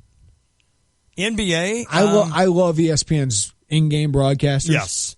I think those guys are really. Mark Breen does a great job. Mark Jackson does a really good job. Not Mike Breen. And then Doris Burke, I think, is phenomenal. Is awesome. But when you talk about pre and post game, TNT just crushes it's crazy with Charles Barkley and Kenny Smith and those guys. Yeah. They do a wonderful job. But no, I appreciate Bill in San Jose. Good call on NASCAR without a doubt. Ken Rosenthal wrote today that fans shouldn't expect to see the Cubs trade any of their young MLB level hitters this summer. He suggests that Kyle Schwarber, Wilson Contreras, Albert Almora, and even the less experienced Ian Happ are all unlikely to be moved, though Chicago certainly has a number of upper-level prospects that would entice rival teams to part with the talent. I saw a rumor today, I can't remember where it came from, Juan, so you know it's true, that the Cubs have talked to the Rays about Chris Archer. Oh, okay. Do you have any question that you would give up Eloy Jimenez for Chris Archer? No, I don't. Could you get Chris Archer without giving up Jimenez and a guy like Happ or Almora? Do you think the Rays would take a Eloy, Jaime Candelario, Dylan Cease? I don't think so. I don't think so either. I think the Rays are going to play hardball here because they know that the Cubs could use Chris Archer. And if I'm the Cubs, I do that. You have every opportunity to win World Series for the next 5 years. Do it. Don't wait around on another prospect. Especially an outfield prospect. Right, exactly. When you're struggling to find some, I know they're banged up right now, but you're struggling to find some of these guys some homes right now. If you can use this is almost like Danny Ainge. If you can use a piece to try to get a championship, although you're a lot closer than the Celtics are to winning a championship, if you can do it and you can nail down a good number 2 guy. I mean, I know Chris Archer's the number 1 guy, but he's your number 2 probably with Lester. And all of a sudden now you go into a playoff series with Lester, then Archer, then Arrieta. Yeah. And if you need Hendricks, I think that's solid. The starting pitcher market's going to be really interesting. I mean, you got Jose Quintana out there, Sonny Gray. It sounds like the Astros are really interested in him. Okay. I think the Cubs would be really interested in him as well. But yeah, I mean, Eloy Jimenez is a huge piece to get there, to start that conversation. And if you're the Rays, they need some power eventually, but he's a couple years away. That would be interesting. I would give up Eloy, Cease, and Candelario probably for a guy like Archer, who you're going to have under control for several years. And that's the key. And I always laugh because they had Archer. Yeah. He came up through the Cubs, but listen, that's trade him for Garza. Yeah, that's right. That's right. Isn't that crazy? That was the previous regime, though. Yes, that was. And again, you'd still have a chance, though. You have shots now to win a World Series. You do whatever it takes while you've got that chance. And if I'm me, if that means trading one of my top prospects, I'm doing it in a heartbeat. What do the Cardinals have to do? Cardinals Radio Network and KMOX. Mike Claiborne coming up next. We need him to fix the Cardinals. Can he do it? He'll try in 30 minutes. Well, I mean, it'll take 30 minutes. Tay and J Show. Oh, hey, hi, hello there. It's me, your air conditioner. You can call me AC if you want, but Mr. Conditioner is my dad's name. Okay, listen, you may have noticed that I'm using a lot of energy right now, and that's why you need to call an expert. Yep, the experts can give me a precision tune-up, so you'll save up to 30% on energy bills, and I won't have to work so hard, which is great because I'm about to pass out. At Chief Bauer Service Experts, save $41 off an AC Precision Tune-Up. Call 866-EXPERTS or visit chiefbauer.com. For expert service guaranteed. Call 866-EXPERTS. Protecting your home and family, you better have a plan. Keep them safe from harm with a home alarm from F.E. Moran. Home invasions are on the rise all across the land, but they'll think twice when they see the sign for F.E. Moran. Don't wait till it's too late, it's time to make a stand. Call 877-F.E. Moran. F.E. Moran. Alarm. When the tent goes up, the prices go down. Shields Auto Group's Great Tent Event happening this week across from the Super Walmart in Rantoul. Look for the big tent and save. 2 dealerships, 9 manufacturers. Used vehicles with payments as low as $149 a month. New vehicles priced at actual invoice. Discounts up to 25% off MSRP. Great Tent Event happening this week. Shields Auto Center and Shields Auto Mart have combined their inventory for this gigantic event. Over 300 vehicles. Ford, Chrysler, Dodge, Jeep, Ram, Chevrolet, Chevrolet, Buick, GMC, Cadillac. 0 down payment, 0% financing, up to 72 months. Cash rebates, on-the-spot financing, top dollar for your trade. And almost every vehicle we sell comes with a full powertrain warranty, so you never, ever have to worry. Shields Auto Center and Shields Auto Mart. Great tent event happening this week across from the Super Walmart in Rantoul. Look for the big tent and save. Unapproved credit payments based on 5.99% interest for 48 months. Tax title license at 1,000 down. Stock number 40532. Hey, Sue, check out these sandals. I don't wear sandals. They're so cute. Dry, cracked feet? Carousel Intensive Foot Repair doesn't just cover. Carousel removes hard, dry skin, then deeply moisturizes and actually repairs. Feet look good so fast you see a visible difference in just one day. Sue, you look great in these sandals. Get them. Yeah. Carousel Intensive Foot Repair in the foot care aisle. See the one-day difference. You're listening to WSJK ESPN 93.5 Tuscola, Champaign-Urbana, your home for the St. Louis Cardinals. Live from New York, the Fox Report. I'm Lisa Brady. And this is a Fox News alert. The American college student recently released by North Korea has died. His family just confirming it. Otto Warmbier was jailed in North Korea for more than a year, accused of stealing a propaganda poster. He was sent home in a medical crisis, what doctors in Ohio described as a state of unresponsive wakefulness. The family and the State Department have condemned his treatment by North Korea. Republicans in Congress trying to move forward on a revised plan to replace Obamacare, but the July 4th recess is only about 2 weeks away. Fox's Jared Halpern is live on the Hill. The objective for Republicans has long been known on a repeal and replace plan for the Affordable Care Act. Improving the affordability of health insurance, which is spiking under Obamacare. Senate Majority Leader Mitch McConnell says Republicans are active and engaged on new health care legislation, but offered few specifics or a timeline. No wonder they don't want to show anyone the bill. They are ashamed of it. Minority Leader Chuck Schumer says Democrats will deliver late-night speeches on health care and delay other Senate votes. Lisa. Meantime, Jared, the president's meeting with top tech executives at this hour. Fox's John Decker live at the White House. With the CEOs from Apple, Google, IBM, and Microsoft on hand, White House senior advisor Jared Kushner addressed how the Trump administration intends to get more bang from the $80 billion the federal government spends on IT each year. We have challenged ourselves to pursue change that will provide utility to Americans far beyond our tenure here. Kushner's first public remarks since joining the White House came amid reports that he's weighing whether to hire his own legal team to guide him through investigations in the House, the Senate, and the FBI. Lisa? Thanks, John. You're on the Fox Report. Fair and balanced. If you run your own business, when you're not on the job, you're on the road. In your van. Signs that say detour and do not enter are just plain bad for business. Well, here's a sign that's great for business. It says 0% financing and up to 2 years complimentary scheduled maintenance on Mercedes-Benz Sprinter or Metris vans. Powerful, capable, and affordable. That's Mercedes-Benz Van Power. With pioneering safety technologies and low total cost of ownership, Mercedes-Benz vans are the right choice for your business. Check out the full lineup of Mercedes-Benz vans starting at just $25,995. 0% financing and up to 2 years complimentary scheduled maintenance. That's van power for all. Mercedes-Benz. Vans. Born to run. Starting at price refers to base model Metris worker cargo van. Excludes all options, taxes, title registration, transportation charge, and dealer prep fee. Please see your dealer or go to mvvans.com for further details and exclusions. Continued improvement for House Majority Whip Steve Scalise, who remains in serious condition now, upgraded from critical over the weekend after last week's shooting at a baseball practice in Virginia. Alexandria Police holding a news conference on their response. You get information of a location, you get information maybe of time, and very seldom do you get additional information. So when that officer is rolling to that location, they're thinking about, what kind of shooter do I have? What kind of firepower am I going to face? Where is the shooter? Alexandria Police Chief Mike Brown also adding his praise for the 2 Capitol police officers who were there when the shooting started and took down the gunman.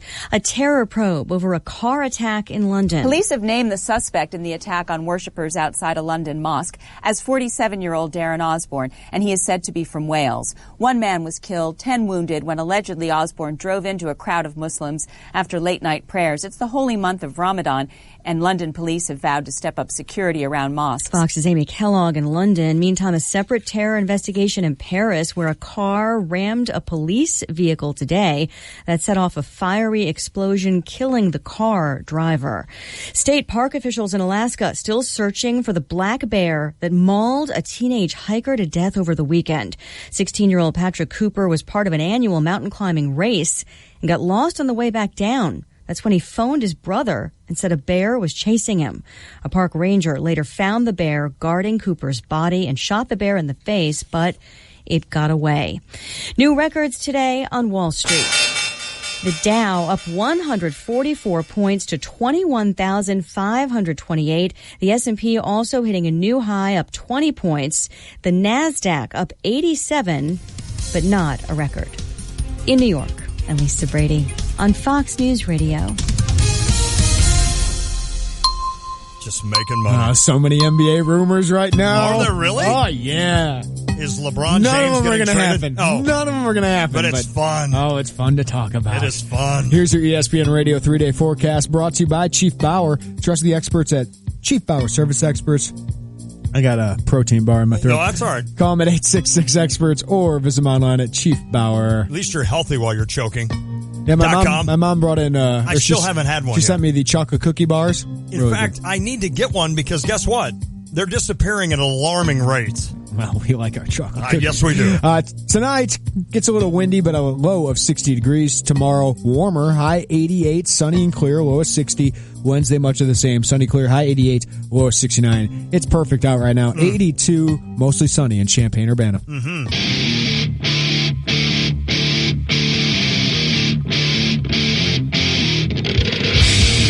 You know what the end of this week presents, don't you? I'm so excited for this. So I'm taking my nieces to St. Louis for a Cardinals game, and I cannot wait to spend a day with them. I just cannot wait to do this. So we're going to do that Saturday, and then I come back, and you know what Sunday is? The bus trip to Indianapolis area, Noblesville, for Def Leppard. No. Are you wanting to jump on? I'm good. What would it take if I bought you a ticket and said I'll pay for your beer that day? Would you go to Def Leppard? Yeah, sure. You would? Yeah, sure. If I didn't have responsibilities. Well, that's true. Yeah. You're a little busy right now. Yeah, you got to blame the kid, right? Always got to blame the kid. For a guy that had never seen Def Leppard, this will be 2 years in a row now. So in about the last 10 minutes since we signed off for the 3 o'clock hour, Wojnarowski, Adrian Wojnarowski, he's the guy, Casey Johnson, the guy on the Bulls. If I don't hear from them, probably not going to happen. Okay. But he said, Adrian Wojnarowski just said that the Bulls and Timberwolves have discussed Jimmy Butler. Now the Timberwolves have Andrew Wiggins, Chris Dunn, get Andrew Wiggins, number 7 pick, and then we've had other reports that have linked the Suns and the Celtics to Jimmy Butler as well. Okay. So we'll talk about that a little bit later. That'll be interesting. Well, Mike Claiborne, you know he'll talk NBA. Mike Claiborne, how are you, buddy? I'm good. I love this time of the year for the man. NBA, man. Hey. Because there's so much going on as far as potential moves and teams trying to load up now. I think everybody understands that you better have 3 stars in order to win. Yes. And a bench. And Cleveland found out they were a little short. Mike, which league has the best offseason? Like, most exciting offseason for you? I mean, Major League Baseball, the hot stove is so much fun. It's awesome. But which one do you think is the best? That's a good question. I think it's probably the NBA because of the money that's involved. Mm-hmm. Because you only have a couple of guys in Major League Baseball to sign for the huge money, and they string it out for so long. NBA season ended last week. They have the draft like a week later. Free agency starts July 1st, and everybody knows where they're going by the 10th of July. I love it. Mike Claiborne. So I like it. Yeah, you've got the best job in the world, and you could make it even better if you tell me you've met Dr. J. Did you ever meet Julius Erving? Julius Winfield Erving. I have 3 photographs in my home. Okay? Are you serious? Of the 3 people I have just come to admire beyond reproach. Muhammad Ali, Robert Gordon Orr, the greatest hockey player ever to play. Yes. And I have a autographed New York Net number 32 jersey from Julius Winfield Irving. Oh. So let me tell you a That's quick my story. guy. So I got him on a show. This is many, many years ago. And we started talking, and we were talking about, and I started bringing up the ABA, leading Larry Keenan and Darnell, Dr. Dunk Hillman, and people like that. Yep. And so he was so enamored with it that he really realized I knew what I was talking about. And so he said, "Hey, Mike, I just got to stop you, man." He said, "You really know your basketball, and you love this ABA." And he said, "This is a pleasure for me to talk to somebody like that." And I never will forget when we ended the interview, I said, "Ladies and gentlemen, that was Julius Irving. I'm going to go smoke a cigarette now. We'll be back after this." I was in another world. So a few years later, Bob Costas knew I was a huge Julius Irving fan. And so we were at the NBA Finals one year. He and Julius were working it. And he said, "Hey, Bone, come over. I want to introduce you to somebody." And he introduces me to Julius Irving. Oh, my. And he said, "Man, I remember you. I talked to you on your radio show a few years ago." I said, "No, you didn't. Come on, man." And I said, "Because when I was in high school, I wore his number. I combed my hair like him. That's awesome. I wore knee braces on my knees, and there was nothing wrong with my knees. But he had them on, so I thought it was cool." Well, he's the reason. He's the reason I love number 6, and he's the reason I love the color red. And everybody thinks it's Stan Musial, which would be a great guy to obviously be a fan of, but it's always been about Dr. J. But let me just say this: in this great career that I've been blessed to have, I've met a lot of people, a lot of great people. And the one thing you always hope is that the person that you come to appreciate from a distance is a cool person. He, by far, is light years ahead of everybody. He and Bobby Orr are light years ahead of everybody I've ever met, period. Cool. And how graceful, how humble, how engaging they are. And it's genuine. It's not like, "Oh, here comes this guy. Let me turn it on for this guy." Right. I had dinner with him one night, and I forgot what I had to eat. I mean, they could have been serving, dog poop for all I know, and I wouldn't have known about it. I was just so engaged with him. So, yes, I am a huge Julius Irving fan that goes back to his days, starting with the Virginia Squires. That is great. Mike Claiborne, Cardinal Radio Network, KMOX, as always, brought to you by Pekin Insurance. Find an agent, PekinInsurance.com. Well, we avoided Cardinals talk for a while. Yes, Mike, we did. Yeah, time's just about up, everyone. Hey, look, we'll talk next week. Juan goes to the break, and he said, "We'll just have Mike try and figure out how to fix the Cardinals." Yeah, so just fix them, Mike. Open Mike for you. You know what? I've had this question posed to me, obviously, because of the Flag Day reference. But here's the deal. It comes down, there's consistency.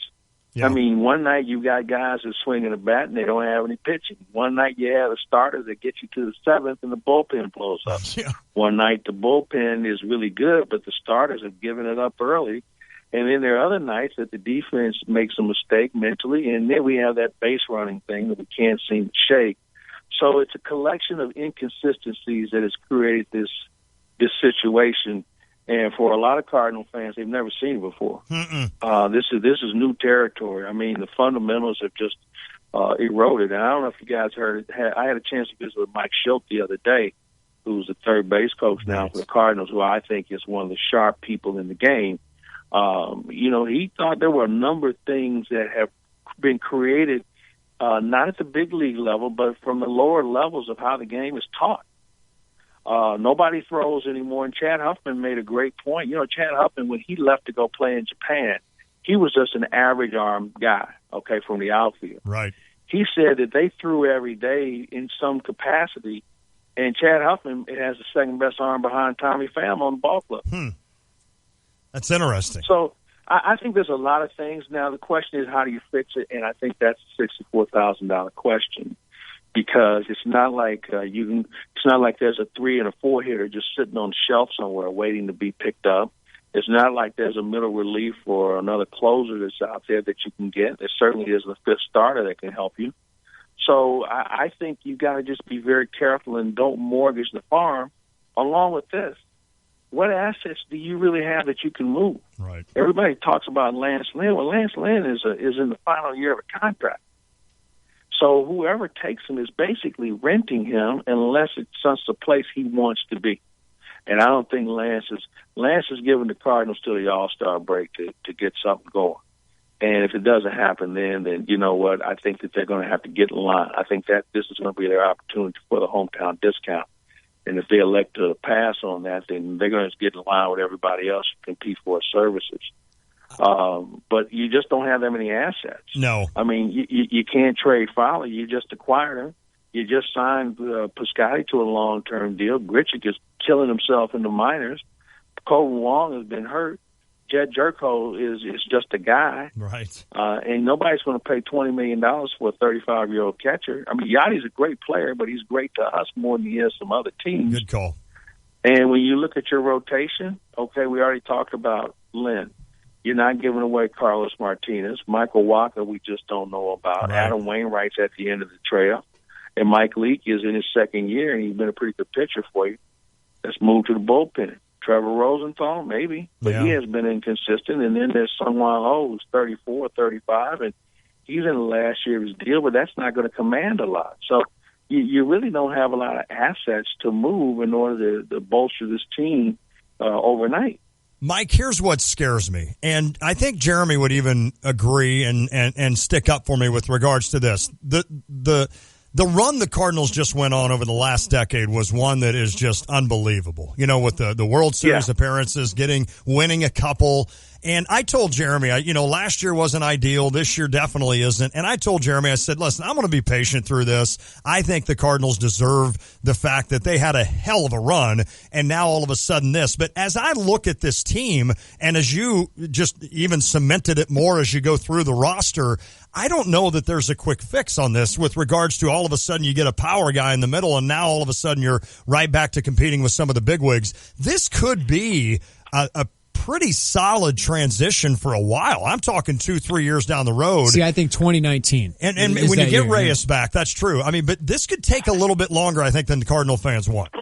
Well, I think there's some validity to what you say. I think that they've got to make some hard decisions about some people. And I think that if you're a Cardinal fan, this is the one time that they probably deserve your loyalty more than any other time. I agree, 100%. As many years as they've been successful and competitive, this is the bump in the road, and you show me a great franchise, and I'll show you a team that's gone through it. I mean, you pick the sport. Yep. They're all going to go through it. And it happens. It's just part of what takes place. But at the end of the day, you still got to go play. You still have to be evaluated. You still have to compete. People spend a lot of money to go watch this team compete. We had a couple of guys this weekend that didn't compete, and it was presented to them that, hey, we need more out of you. And to one of their credits, they apologized. They didn't do something that they needed to do. And it's one of those things that you can't let those things get out of hand, because people deserve more for their investment in their time. They don't expect you to win every year, but they sure expect you to compete. And that's where we're at that crossroads now, where this team has got to find a way to compete. Now, we swept Philadelphia last week, okay? We're in Philadelphia now, and who's to say they can't sweep us? Yeah, right. I mean, listen, I've seen some launching pads outside of Cape Kennedy in Florida, in Colorado, and that place we went to yesterday. We already play in a division in Cincinnati and Milwaukee where they leave the park pretty quick, and this Philadelphia ballpark is the same way. I had a scout yesterday tell me that he thought the Cardinals were pitching defensively because of the dimensions, and he was right. They had a lot of 0-2 counts that ended up being 3-2 counts, and the 3-2 counts ended up being in the seats. So it's one of those things that there's got to be a different mindset. I think there's some other internal things that they probably need to address. But I think Jeremy says 19. I think they can get back in this thing in 18. But I think they got to make themselves competitive in 17. Yeah, I think they Fair can enough. be. I think they can definitely be competitive next year, Mike. I just think 19 when you get Reyes fully healthy. I think, and if you signed a power bat next year, I think JD That would Martinez help. makes a lot of sense. I think then you can put yourself in there.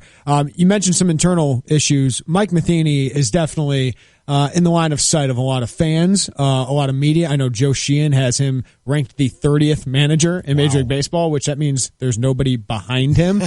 How much pressure is on him the rest of this season? Well, I find that interesting that Joe Sheehan finds him the 30th best manager. Has Joe Sheehan had a chance to look at that talent? I mean, this is the same guy who won 100 ball games. This is the same guy who's been in postseason play every year but last year. And he gets stupid overnight. I think this is one of those situations where your talent pool isn't what it used to be. And I know some will say, well, it's the manager's job to get them ready. And there is some culpability there, where defensively and fundamentally they have not been the Cardinals that we're accustomed to. But I don't think he's the worst manager in the league. Now, what was your point? What was your other question? I forgot. I just how much pressure do you think is on him? I think that he's under some, but he's not going to get fired, if that's what you're thinking. I mean, he just signed an extension. So, and that's the other thing. And I think you may see some changes within the coaching staff. I mean, we've already made one. Sure. But I think they've got to give it time to mesh. But to me, I think what they need more than anything else, and this is where Jose Oquendo came into play, they need an ass kicker. They need a guy who's been there, who can walk in that clubhouse and say, hey, look, you need to come out and take some ground balls today. Or here's something I saw that you didn't do last night on the bases. Let's go out and I'm going to show you where you need to be. We don't have that guy. I mean, they're all hardworking coaches, and they're available to help. But we need a guy to come in and start, calling some guys out. And if they quit on them, fine. Then the reputation would be this guy's a quitter. So you need to have that guy. I don't know where he is. Maybe he's Mike Show. I don't know. Yeah. Mike's coached a lot of these guys in the minors. He's managed a lot of these guys in the minors. But at some point, you got to have a guy to just say, hey, you know what? I'm sick of this. Mike Claiborne. You know what? Yep, Cardinals Radio Network, KMOX. We have him on every other Monday, and we always love it. It's brought to you by Pekin Insurance. How does this end with Adam Wainwright? I know that, Father Time, as Randy Carricker wrote a good article today about that. I think Adam Wainwright will always go down as one of the favorites, but I think he's signed through another year, and you can pretty much tell, Mike, that I don't know that he's got it. How does this all end with him? You know what, Lon, that's a great question. And you don't think I haven't thought about that a couple of times after watching a couple of his outings. And I'm sure Cardinals feel the same way. I think, however it happens, it's got to be with dignity. Yes. Because he's been an exemplary player on and off the field, and he's a guy that you want to take care of, and you don't want to put him in an embarrassing situation. Now, the challenge is how and when do you tap him on the shoulder and just say, hey, we don't think you're at the level you want to be or we need you to be, and we need to look at some options here. Right. And I don't know what that option is. Is that an option where he's all of a sudden Trevor Miller, where he's a 2-inning guy 3 days a week? That's the kind of role I had set up for Michael Walker. Which I agree 100% on. Here's a guy that's smart enough. Now, the only problem is, with Miller and Walker, they can get it up in the mid-90s. Mm-hmm. If Waino gets it up in the mid-90s, the wind's got to be behind. So, it's a different kind of presentation, but I think you got to be very careful in how you handle this, because I think what it says, and they did it with Yachty, they don't want to let their homegrown guys get out of here with a bad taste in their mouth, because it will certainly discourage other free agents and other players in coming here and saying, if they didn't take care of Yachty or Waino, why are they going to do anything for me? That's the key. So it's a great question, Lon, and I'm sure it's one that's been whispered. Yeah, without a doubt. And if it's not, then they're all crazy, because I know we're talking about it, and you know what? I give them. Sometimes they're smarter than me. Sometimes, so I'm sure they're talking about it. So it's one of those deals that you just got to be very careful. And you've got to let him play this thing out. Maybe he'll wake up and say, hey, you know what? I'm a good guy. I'm a good pitcher, but I'm not as good as I need to be. Yeah. And maybe it's time. Mike Claiborne, last thing. I know you make all these road trips, and I love it. How's Baltimore and Philly in a road trip? You got a spot in Philly you like to hit? Well, we're going to Del Frisco's tonight for dinner. Per John Rooney. Rooney likes this place. I mean, if there was one last meal he could have, I think it would be here. I like that. You know what? I went out for a long walk today. It's just a very bustling downtown. A lot of things going on. A lot of major stores and shops are here. Baltimore's got that great harbor area that I'm very impressed with. And I know they've got some crime issues similar to St. Louis, but they found a way to present their city with a very good presentation with regard to their downtown. So we've got some pretty good trips so far. That's cool. I don't have any that I would say get me the hell out of here. Boston, I'm never going there again. But other than that, everywhere else we go is pretty good. I love it. Mike Claiborne, Cardinals Radio Network, KMOX. Always appreciate your time, my friend. Maybe the next time we talk to you, it'll be following a nice little winning streak. How about that? Well, I'm all game for it. I mean, it's something that we haven't seen a lot of. Amen. But you got to start with one, and then you go from there. Thanks, buddy. All right, you guys have a great week. Take care. You too. Mike Claiborne, PekinInsurance.com. Life, auto, home, commercial, they do it all. Find an agent, PekinInsurance.com. Yeah, they're a team that's got to figure out what they are and where they want to go. I agree. It's the end of a run. Right. They thought this transition would be a little easier. They thought Piscotty, Wong, Grichuk would be bigger parts of it right now, and they obviously thought Alex Reyes would be one of their key starters this year, but it hasn't gone that way. No. So now they got to recalibrate and figure out where they want to go from here. I think it starts with the Lance Lynn trade. Yes. I don't think this team's going to contend in this National League. No. Not when you have Washington 15 games over 500. You have Milwaukee and the Cubs obviously ahead of you right now. Now, can you contend? Yeah, you can compete in the NL Central. Once you get into if you got into the playoffs, if you got in the wild card and then won that game, which are all big ifs for this team, are you able to beat Colorado, which is 20 games over 500? No. Arizona and the Dodgers, both 18 games. They're both getting over better. 500. They're monster teams in the National League right now. And the Cardinals aren't even close to that. No, and that's the thing. And I don't want to go doomsday here on you and Claibs with regards to this is going to be a long haul. I'm not saying that the Cardinals aren't going to be competitive for the next 3-4 years. But I think in other words, as a Cardinals fan, I'm going to be a realist here with regards to when I go into seasons as a Cardinals fan, and I've been lucky my entire life to be able to do this, I go into seasons thinking, all right, playoffs. Yeah. I'm not sure this is a playoff team for a couple of years. Well, here's a good question. How many position players on the Cardinals would start on the Cubs? Matt Carpenter? That and maybe Fowler. Fowler. And maybe Yachty. Splitting time. Yeah, I mean, that's the thing. That's, like Mike said it best. He means more to us than maybe a lot of other people. Carlos Martinez is the best pitcher on the Cubs. Lance Lynn's one of the best pitchers on the Cubs. Without a doubt. Right? So you can, some of those starters, definitely. Yep. Mike Leake would be a huge boon for the Cubs right now, right? Because you just have a solid pitcher in the middle of that rotation. But when it comes to position players, no, they're just not there. And that's the thing. And you look at the minors right now with regards to position. There's not a lot of infield help down there. It's very young. Paul DeYoung. Right. Delvin Perez is young. Edmund Sosa is young. Carson Kelly's ready. Yeah. But when are they going to pass that torch? And you wonder, I mean, you almost have to get him up next year, right? I mean, you almost have to see him next year. And then you've got guys like Harrison Bader and Magnus Sierra, a lot of these kids in the outfield. And I think that's what Claibs is kind of talking about with you got to make some hard decisions. And a couple of those hard decisions to me are guys like Randall Grichuk, Stephen Piscotty, even though they went in all in with him with a 5-year deal. But if they're not going to produce at a high level, Colton Wong would be another guy.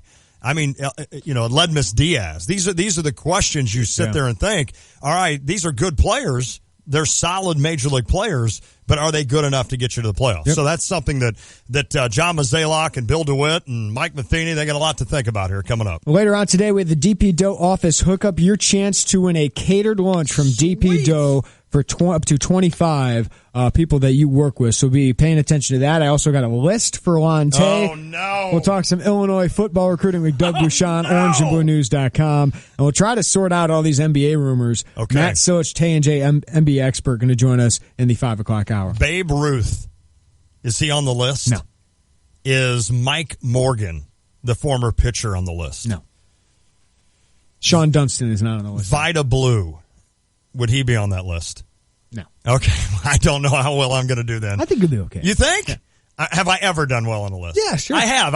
Not the easy ones usually. No. For some reason, Some random lists the you do well. easier the list, the harder Lon takes it. It's a weird deal. All right, I'm going to go eat one of your mom's cookies right now. All right, you do that. And there better be one in there. Cookie bars. I mean, I'm looking at the interns here. I'm staring at them Chocolate and Laura. chip cookies in bar form. I'm on my way right now. It's the Tay and J Show.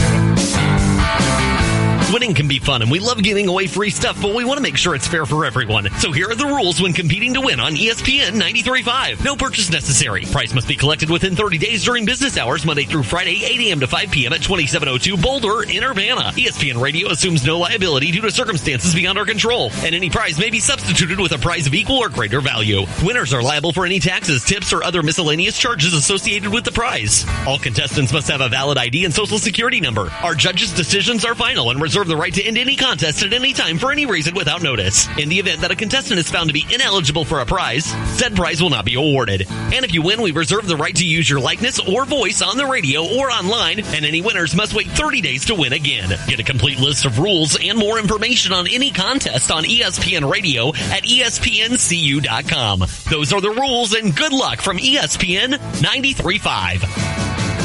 DP Dough is the original calzone company, and they cater all types and sizes of events, from office orders to private parties to entire visiting football teams. Everyone will be sure to enjoy something different than the same old sandwiches or pizza. DP Dough also delivers to nearly all of Champaign, Urbana, and Savoy until late at night. So give them a call or order online when you're hungry and no one else is delivering. With over 1 million calzones served since opening in 2006, DP Dough is sure to satisfy and fill you up. DP Dough, the original calzone company. You buy Community Credit Union for campus and community. When you think about summer, what comes to mind? Sunshine, picnics, ice cream, and double points. That's right, double points all summer long with the Illini Visa Rewards Card and the U of I Community Credit Union. Now through the end of summer, use your Illini Visa Rewards Card on purchases for gas, groceries, and restaurants and score double points. Plus, you can score an extra bonus 1,000 points with your Illini Visa for 20 or more transactions each month. Use those points to purchase once-in-a-lifetime trips and experiences. Not a member yet? Visit IlliniCard.org today.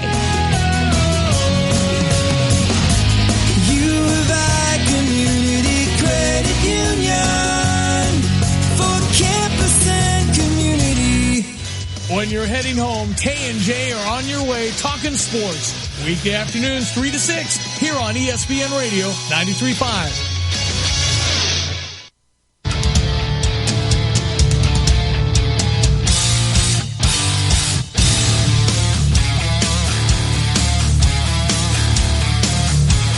Sometimes you got to yell at work. It's time for the DP Dough office hookup. What's that? Well, throughout the summer, DP Dough hooking you up. This is awesome. In your office with a catered lunch of calzones, salad, and fresh baked cookies, like the cookie bars, for up to 25 people. It's this easy. All you do is text us at 359-2255 with the name of your office, how many people you work with, and today we have another fun topic. Okay. It is Paula Abdul's 54th birthday. Oh, she's pretty hot. Is she still hot? Yeah, I'm sure she's pretty good looking. I'm talking through your mom's cookie. How is it? It's... Are you kidding me? A lot of chocolate chip in there. There is a lot of chocolate chip, but it's so good. I'm going to Google current Paula Abdul as you're talking. You can do that. So today, text in your name, how many people you work with, and your favorite female pop singer to 217-359-2255. That's 359-2255. That'll get you a chance to win the DP Dough office hookup, which includes catered lunch of calzones, salad, and fresh baked cookies for up to 25 people. We'll select one winner each week through August 7th. So if you don't win today, keep texting every Monday. And DP Dough will hook up your office possibly with a catered lunch of up to 25 people. So Paula Abdul's 54th birthday. Just text your name, your office, how many people you work with, and your favorite female pop singer to Straight 217. up, now tell me, did she sing that? Yes, 359-2255. She looks good. She looks pretty good. She does look good. I mean, I have to remember I'm 46 years old, right? Yeah. And we'll go back to this. At what age is Paula Abdul attainable for me?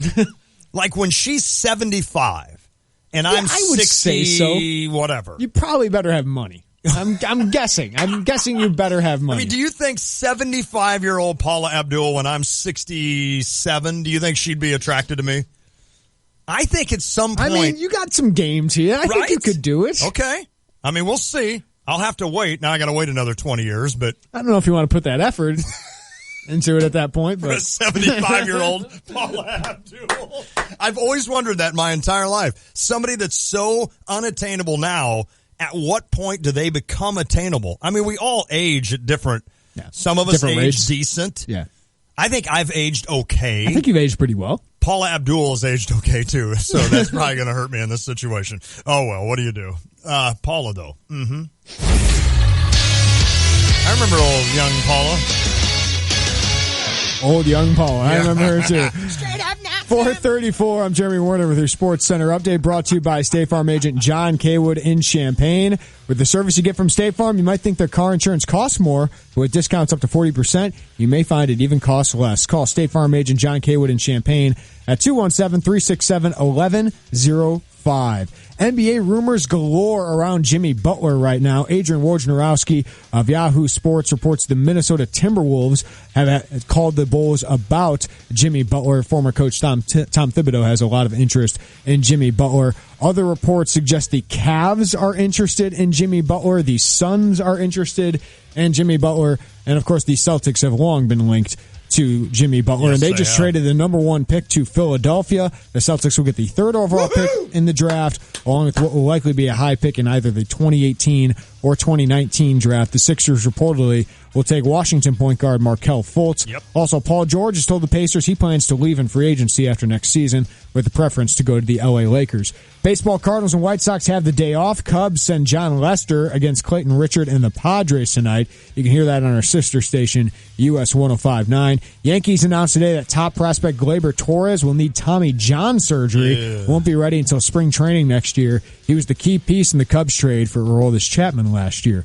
Illinois football got 2 commitments on Friday. Belleville Althoff 3-star offensive lineman Jordan Slaughter and Florida running back Jakari Norwood. They both gave pledges during unofficial visits. Illini now have 5 commitments in the class of 2018, 4 of which are 3-star in-state prospects. Former Illini basketball signee Jeremiah Tillman arrested Friday morning for underage possession of alcohol. He was pulled over for a lane violation. Officers smelled alcohol, but he did pass sobriety tests. Missouri will handle the matter internally.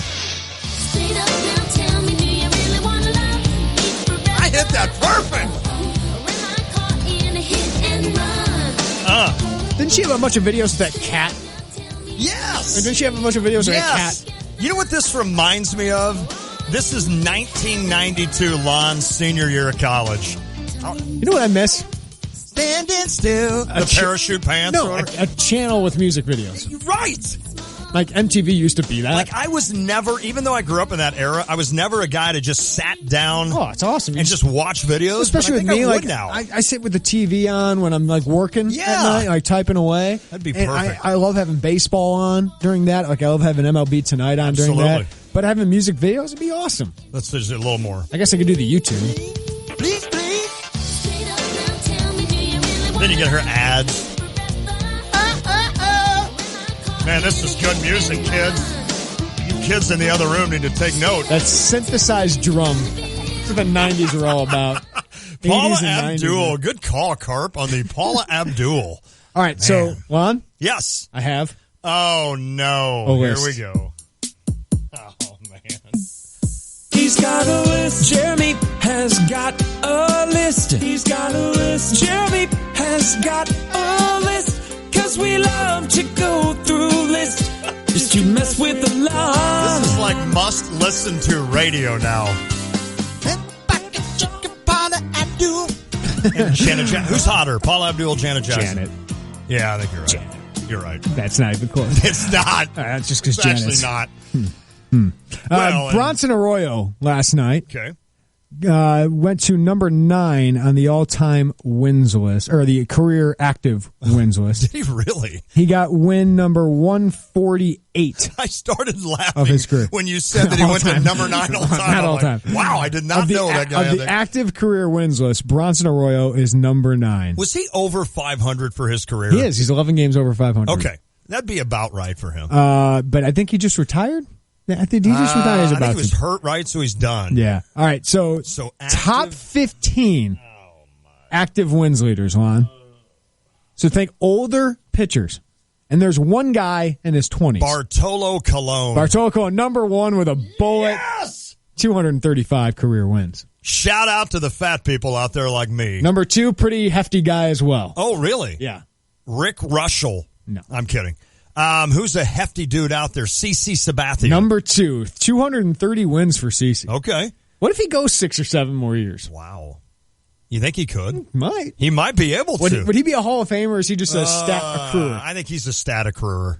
I think so, Yeah. right? Yeah. Adam Wainwright on that list? Adam Wainwright, number 10, tied for number 10, 141. So you're 3 for 3 here, Juan. John Lester.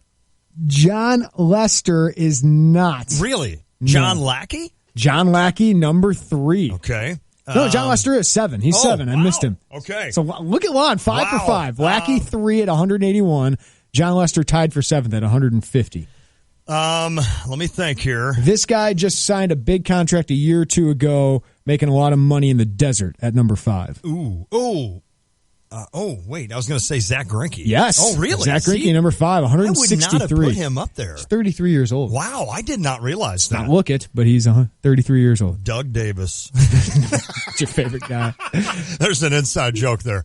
Okay, let me think here. So you got Cologne 1, Sabathia 2, Lackey 3. You don't have number 4 yet. This guy is dating one girl in your top 5. Justin Verlander. Yes, Justin Verlander, number 4 at Are they still 177. dating? When does she become attainable? Well, she's younger than me. Never. Zach Greinke 5, Lester 7. So number 6 has the same nickname as an NBA superstar. Ooh. It's a simple nickname. It's a simple nickname of an NBA superstar. Probably the most Harry just nodded at me like he. Does that mean you know? I think the guy from the NBA was ranked the number 2 most famous sport person in the world. He plays right now? Yes. So LeBron, he's the king. And who is the king in baseball? Oh, my goodness. King in his first name. Oh. Plays out west. Oh, it's not for a coming team that is close to the sea. So their nickname is another word for seamen. Padres? No. Let me see here. Go north? Mariners. Yes. King. Yes. What is his name? Come on, Lonnie. You won a Cy Young. Yes, he did, with 13 wins. Can't think of it. Felix Hernandez. Felix. He is the king. Yeah. Number 7 has 150 wins, tied with John Lester. Probably throws about 79 miles an hour now. Also played out west. His best years with the Angels. With the Angels, let me think here. Hasn't been elite for a while. Gosh, I'm thinking John Lackey with the Angels there, but if that's not right. His brother played a big part for the Cardinals. Jared Weaver. Jared Weaver, that's So correct. does Jared have more wins than Jeff? Yes. Well, I guess By he far, would. yeah. Oh, of course, Jeff isn't still active. 10, tied with Adam Wainwright that you mentioned. This guy, wow. National League guy? Yeah, I don't know how you're going to get this one. I hope people that understand This like guy's when I do these I lists. wouldn't get this one. He's having his career year right now. Oh, is he really? Played for the Angels for a long time, also played for the Royals, and has played for the Twins the last Mark 3 years. Gubazaw. Irvin Santana? Yeah, I'm okay. I would not have gotten I didn't expect you to get him. I would not get him. Number 12 was awesome during those Phillies great runs. Oh, Cliff Lee. No. The other guy. Roy Halladay? The other guy. Jamie Moyer. The other guy. Who is he, a lefty? Yes. Why can't I think of his name? Then he went to the Angels, right? No, he's now pitching. Where is he pitching? Chuck Finley. He's now pitching for the Rangers. Oh, yeah. It's not Cliff Lee? No. Well, who am I Cliff Lee's thinking retired. of? Cole Hamels. Oh, Cole. Gosh, dang it. Number 13, maybe the best pitcher ever. I almost cussed there. Maybe the best pitcher ever? Yeah. Oh, Clayton Kershaw. Clayton Kershaw, number he's 13. How old is Clayton? 29. He's got 135 wins. Number 14, he plays for one of our local teams here. He's played in the American League his entire career, though. Okay, so he's with the White Sox. I'm going to go Jake Peavy. He's played in the World Series. when he was young. And he's a pitcher for the White. Okay. He's got a nickname that's kind of ironic. Big Game. Can't think of it. James Shields. And number 15, probably the second best pitcher in the world. Oh, right behind now? Kershaw, yeah. Who would that be? Just list some names of the best pitchers in the game right now. This is where I'll start to struggle. He's won a Cy Young in both leagues.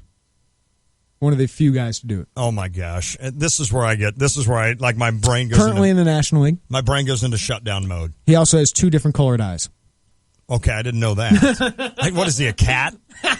Do cats have that? I think cats have different colored eyes. His right eye, so he's looking out, is blue. His left eye is brown. Really? Yeah.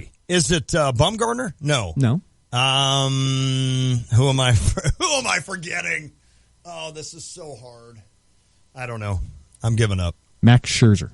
Oh, the Cardinal guy. I mean, he's a St. Louis guy. I should have mentioned that. Yeah, you see, if you would have said he's a St. Louis guy, I would have. You know who I would have said? Mark Burley. Yeah, my guy. My guy. All right, we'll talk some Illini football recruiting coming. I thought you did pretty well. That wasn't bad for me. I think you did pretty well. Yeah, I don't want to hear anybody on the text line ripping on me there. Irvin Santana is difficult. Yes. I mean, I wouldn't have gotten that. I wouldn't have gotten that one. All right, we'll talk some Illini football recruiting. The commits they got. What does Doug Bouchon think of them? And it's your lucky day. You get to go out with Paula. Oh, it's not ready. Here we go. Cold-hearted, baby. Yeah, well, I'll tell you, rocking us out. Back with more Paula Abdul after the Tay and J Show.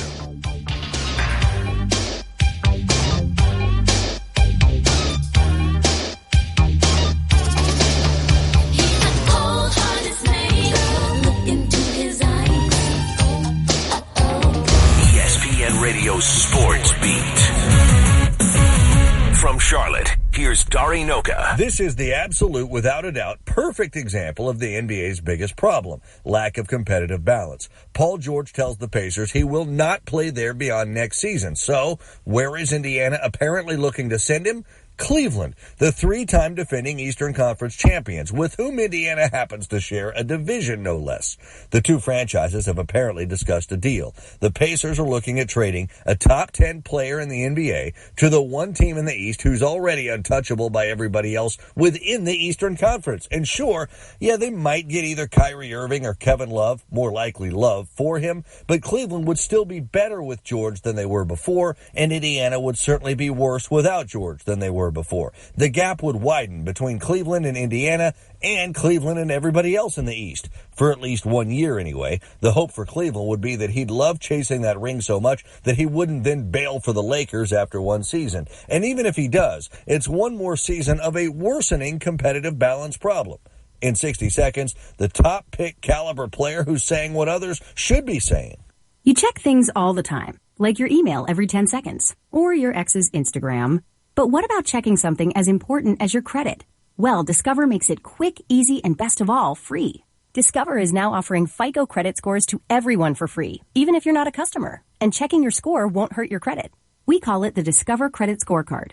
And once you know your score, you should check to see if your current credit card is the best fit for you. Check your credit, compare your card. Go to discover.com/credit scorecard. Limitations apply. Introducing the new Lucky Charms Shake at Burger King. It's a mix of hand-spun vanilla-flavored soft serve, tasty bits of Lucky Charms cereal, and memories of watching Saturday morning cartoons in your PJs. The new Lucky Charms Shake at Burger King. Relive your childhood in a cup. Maybe it's the magical marshmallow pieces flying up your straw. Maybe it's the magically delicious taste. Whatever the reason, it's a good reason to head over to a Burger King restaurant and try one now. Only at Burger King. Also, try the Fruit Loop Shake now at Burger King. Shakes available for a limited time only. Participation varies. Markelle Fultz, Lonzo Ball, Fultz. Everybody's missing a Fox. De'Aaron Fox, the 19-year-old coming off an incredible season at Kentucky, would like people to know he could be the piece Philadelphia is looking for if they want a point guard, or a piece anybody else is looking for at number one. Why is everybody forgetting about Fox? All he did was drop 39 points in the head-to-head meeting with Lonzo in their Sweet 16 matchup. He scores, he dishes, he's a good rebounding guard too, and he defends and takes all kinds of pride in it. Ball scored 10 points on Fox in that game. 10. But he's getting a fraction of the pre-draft attention of the other two. I'm just saying, I would take De'Aaron Fox first. if I had a pick. But I don't. With the ESPN Radio Sports Beat, I'm Dari Noka. Hi, it's Stevie J. Start your day with me along with Diane Ducey, weekday morning 7 to 9, here on ESPN Radio 93.5. Everybody run. Tay and J Show, ESPN Radio 93.5. Lon Tay, Jeremy Warner. Talked with Mike Claiborne, start of the hour. Next hour, we're going to talk a little NBA with Matt Silich. He's our Tay and J NBA expert. Lon gets to talk Philadelphia 76ers. Don't think I'm not waiting for that. Cannot wait. Let's get to the Jupiters at the Crossing phone line. Don't forget, Monday is family night at Jupiters at the Crossing. It's a great deal. Families who dine in get one large one-topping pizza, soft drinks, breadsticks, and 25 game tokens for just $25. I gave my thoughts on Illinois football's 2 commitments on Friday, and let's get Doug Bouchon from orangeandbluenews.com to weigh in. Doug, what do you think of Jordan Slaughter, the Belleville-Altoff offensive lineman, and Florida running back Jakari Norwood? Well, at this point, I know a little bit more about Jordan Slaughter. I've seen him in 2 camps now. He's a kid that in the off season he's really improved a lot. He changed his body. He changed his body composition. Got in really good shape. He's a huge kid in the upper body and moves really well. I think it's a pretty good get for Illinois. And talking to other people that saw him play last year, they think he's going to have a big senior season down at Altoff. So another big lineman that for bringing those guys in. They got Larry Boyd and Vidarian Lowe this year, and then Jordan Slaughter next year, really beefing up the line. Norwood is a scat back, kind of an all-purpose guy. He's got some speed, got some jets. He runs about a 4.5 40, and when he gets in the open field, he can run away from guys. But, he's not a real natural tailback. I think he's going to be a guy that you run jet sweeps with and throw him some screen passes and maybe get him involved in the return game. But, it's some Florida speed, and that's stuff they really want to add to the roster. Yeah, it's almost like Reggie Corbin, but the one thing Corbin doesn't do is break away. Right. So hopefully Norwood maybe brings that to Illinois. 5 commitments, Doug, and Illini fans, rightfully or wrongfully, and I think it's fair at this point, none of these guys they have little nervous. Have other Power 5 offers. What do you make of that? I think they've done a pretty good job identifying the guys who have some upside to them. If you look at each one of these guys, like Julian Pearl, I think is a good example. He's a long kid, 6'7", and I think they got in on him before he kind of blew up. He's a developmental guy. He's going to have to get a lot bigger. He's only like 250 now, but he can play left tackle. He's long, athletic. Antoine Walker, we saw him at the Illinois camp. He's kind of the prototype of what they like at corner, a big physical kid, 6'1". But these are kind of. Right now, they have kind of guys that are at the back end of the class, I think, and they need to start landing some of their headliners. And it's kind of a question of who's going to be the foundational guy in this class. Last class it was probably the offensive lineman, but I think they're yet to land that type of guy right now. They're after some kids in St. Louis and Florida and Texas, and they really got to start picking up the pace. I think from now until the end of the summer, I think is a real crucial period for them with the camps winding down and kids putting together top 10 lists and committing to schools. They're really at a really crucial period right now. Follow Doug Bouchon on Twitter at Illinois Rivals. You mentioned it, Doug. They need that headliner. Who's it going to be? Who in your mind do you think would be the headliner of this class? We were all looking at Iodel Deo from St. Louis the longest time from Ridnour High School. And, he went down to Texas and just got wowed on a visit to Austin, Texas, and committed to the Longhorns. So, I think at this point, a guy like a defensive tackle, Vertus Brown from IMG Academy in Florida, he's originally from Chicago, Mount Carmel. Illinois was the first to offer him. He went to a satellite camp up there in Chicago, and Illinois offered him. And he's been back on campus, numerous times. And, he's kind of like Larry Boyd was in the 17 class, really got a nice rapport with Lovie Smith, really likes him a lot. And, he just keeps coming back. When they keep coming back to campus, it's a good sign. And then you look at maybe Dallas Kratia from Hazelwood Central in St. Louis, Ronnie Perkins, maybe defensive lineman from St. Louis. But, I don't think they really lead or are way out front for any of those guys, so they got some ground to make up. Yeah, Doug, what do you make of, I always say this staff's a lot different than PJ Fleck. PJ's very aggressive early. He's got a lot of commitments, most 3-star prospects, kind of like Illinois, but he likes to get guys early, while Lovey kind of plays the long game. Like, what do you think is the risks of both, and which do you think is the more preferable way to go about it? Well, the risks of taking early commitments is they start decommitting from you as you get closer to signing day. A lot of kids blow up and they get bigger offers. Plus, you might be filling up your class with guys that maybe are not quite as good as you thought they were when they play their senior season. So maybe you're stuck with a couple of guys that you might not want. You got to start trimming some fat from your commitment class. And taking the long view, you're not pushing for commitments, and some schools are out there pressuring kids to commit, and you might miss out on some guys. But Lovey's really taking a methodical approach to it, and I think overall for the entire program, he's taking the long view. He doesn't seem, in a big hurry to address some of the more immediate needs. And you saw last year he's willing to play freshmen and get them some playing time.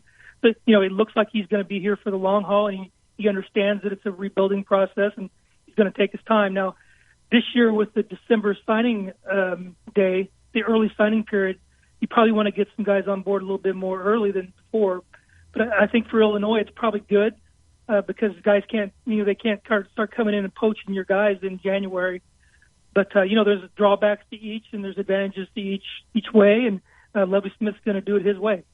Doug, we talked last year. I mean, when that all cleared up, it was unbelievable. When the smoke cleared and you looked at the class that staff was able to assemble, I think we all thought, wait a minute, that seems like he's ahead of the curve. And then you look at this year, and again, now we just talked about how Lovey kind of takes his time in the staff. And listen, he might be listening right now going, listen, I still got some guys up my sleeve. Everybody calm down, even though we know he's not listening. Mm-hmm. I mean, it's just one of those where sometimes you think, Doug, I think Illinois fans, we get nervous, right? And after looking at last year's class and saying, oh, wow, he did so well, maybe this is going to be easy. It's not. It's just not, is it? It's not easy at Illinois because, they haven't won. Right. When they start winning games and going to big-time bowl games, then it's going to be a little bit different. But, Lovey's he's a very confident guy, really confident coach. He's confident he's going to get the talent to win. He's taking his time, doesn't seem too upset that they only have 5 commitments. And you're right, I think they probably will have some guys up their sleeve that we don't know about. And they're really pounding the pavement in Florida and Texas and even way out in California. So you never know where they might land some guys from there. I know they're in on a lot of receivers from Texas and Florida, some speed guys that they really like. I think they're going to end up with a pretty decent class. It's going to be a little smaller this year. I think we're counting 18 available scholarships, and it'll probably be around 20 at the end of the day. Okay. But, for the fans, I think there's something to be said for momentum, So getting a good start really makes the fans feel a lot better. Yes. And it probably helps your class build. But Lovey's not panicking, and I don't think fans should quite panic yet, but they maybe have a little bit of concern. He's Doug Bouchon, orangeandbluenews.com. Follow him on Twitter at Illinois Rivals. Always appreciate your time, Doug.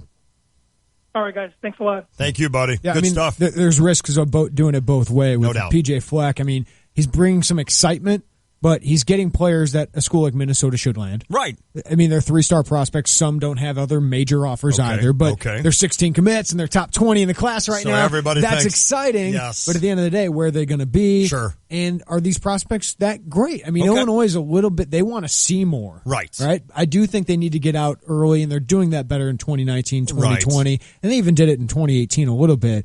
Of the no-doubters, get those offers out, recruit them really hard, develop that relationship, but guys like Jordan Slaughter can be found. Yes. But they do need to win a couple battles. No doubt. For some really real prospects like a Vertus Brown. That would be huge to get a guy like that to buy in, and would help you get some of that momentum because that stuff matters. It does. And with the new deal now in December, where you can start signing in December, should that change? I say should.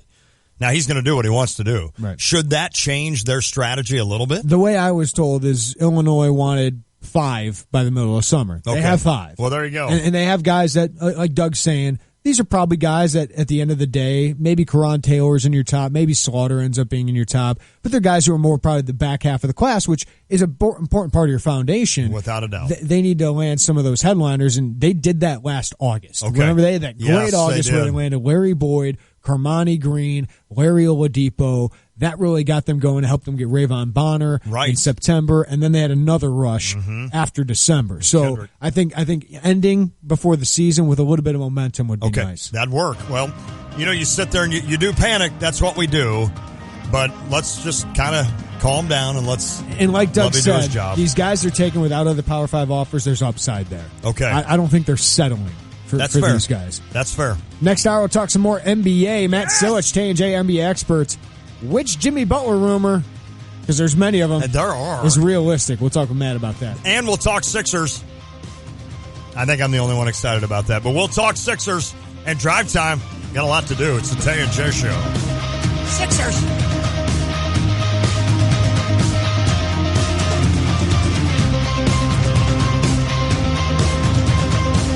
When your car breaks down, you realize just how much you need it. And when it breaks down, Beaumont Alignment Plus steps up. For routine maintenance like brakes, oil changes, tune-ups, batteries, and tires, you can count on Beaumont Alignment Plus. Bigger issues including alignment, suspension work, starters, alternators, transmission requires specialists. So get to know Beaumont Alignment Plus for your vehicle repairs. With locations on Bloomington Road and Denison Drive in Champaign, you're never far from the help you need. It's good to know that quality service is still affordable at Beaumont Alignment Plus. Check out the new BMW of Champaign. It's not like the old Twin City. They have new on-site local ownership since 2013, along with a new state-of-the-art facility. With a Customer First Service Award winner for 2015, BMW of Champaign does business your way. Yes, they have tons of cars. Yes, they'll get you what you want. Yes, they discount, deal, and even pick up and deliver. So stop in, ask for Ben, and give BMW of Champaign a look. BMW of Champaign at the corner of Neal and Burwash in Savoy. Napa know how. Why should you grab Valvoline Full Synthetic Motor Oil for $5.59 a quart at Napa? 2 words. Road trip. To see the biggest ball of twine or a crater shaped like Abe Lincoln. Because if your ride isn't running strong, all you're going to see is the side of the road. Valvoline Synthetic Oil, just $5.59 a quart. That's Napa know-how. Napa know-how. General States pricing. Sales prices do not include applicable state, local taxes, or recycling fees. Offer expires 6/30/17. You're listening to WSJK ESPN 93.5 Tuscola, Champaign-Urbana, your home for the St. Louis Cardinals. Not the ending they wanted. I'm Jane Metzler, Fox News.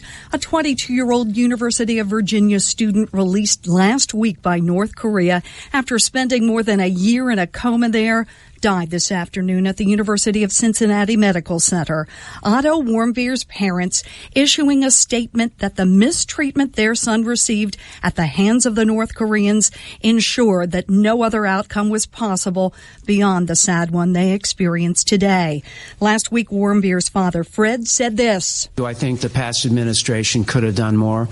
I think the results speak for themselves. President Trump and the First Lady this afternoon offering condolences to the family, condemning the brutality of the North Korean regime, calling Warmbier its latest victim. He was sentenced to 15 years hard labor after allegedly confessing to stealing a propaganda banner during a trip to the communist country last year.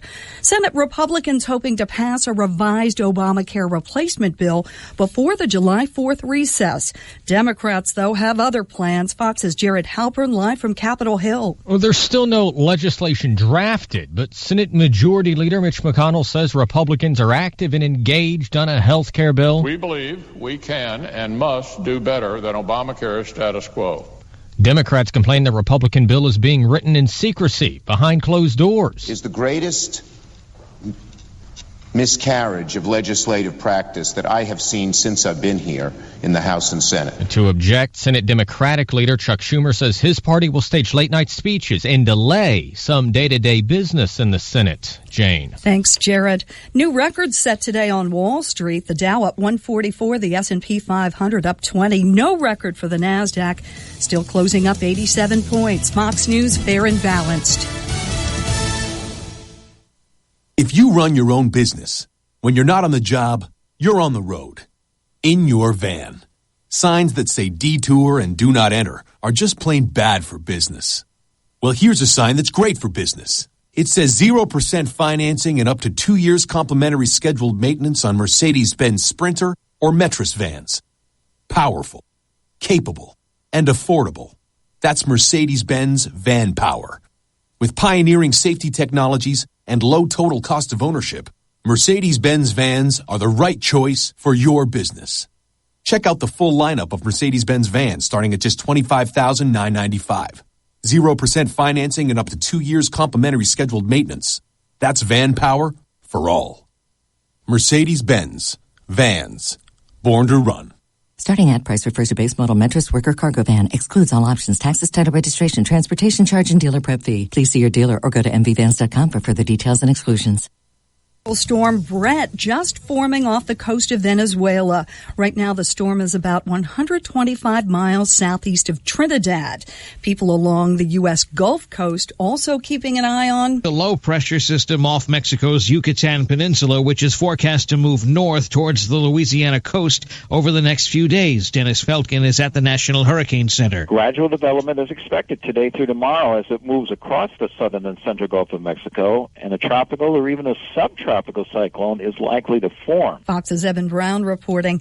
They're used to heat in the west and southwest, but this, Fox's Jessica Rosenthal has the details live. Jess? Jane, it could reach 115 around Las Vegas, close to 120 in Phoenix, and over 125 in California's Death Valley this week. We hit 129 3 years ago in June, which was the hottest we've ever been in the month of June, but it's not normally above 125 in June. Abby Wines helps manage Death Valley National Park. She says traffic in the park actually picks up this time of year with foreign tourists from places like Northern Europe who want to experience this kind of heat. We have a thermometer that's in front of the visitor center, and that's an extremely popular photo spot for selfies in the summer. In Phoenix, what's extremely popular is staying inside. The Salvation Army set up over a dozen cooling centers around the city, Jane.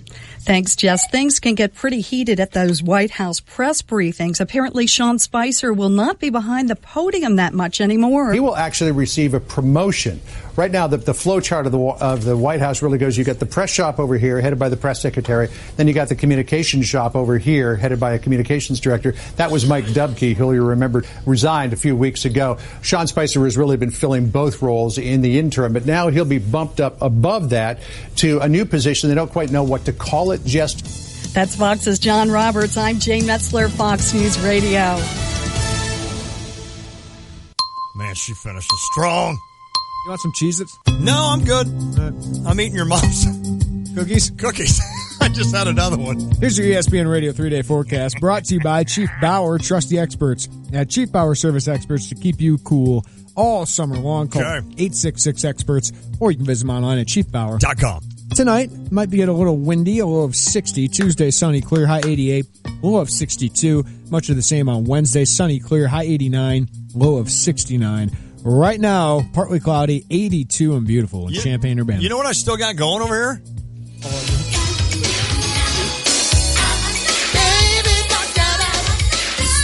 right, I got to stop. Early 90s. I got. This is early 90s, too. Yeah, right.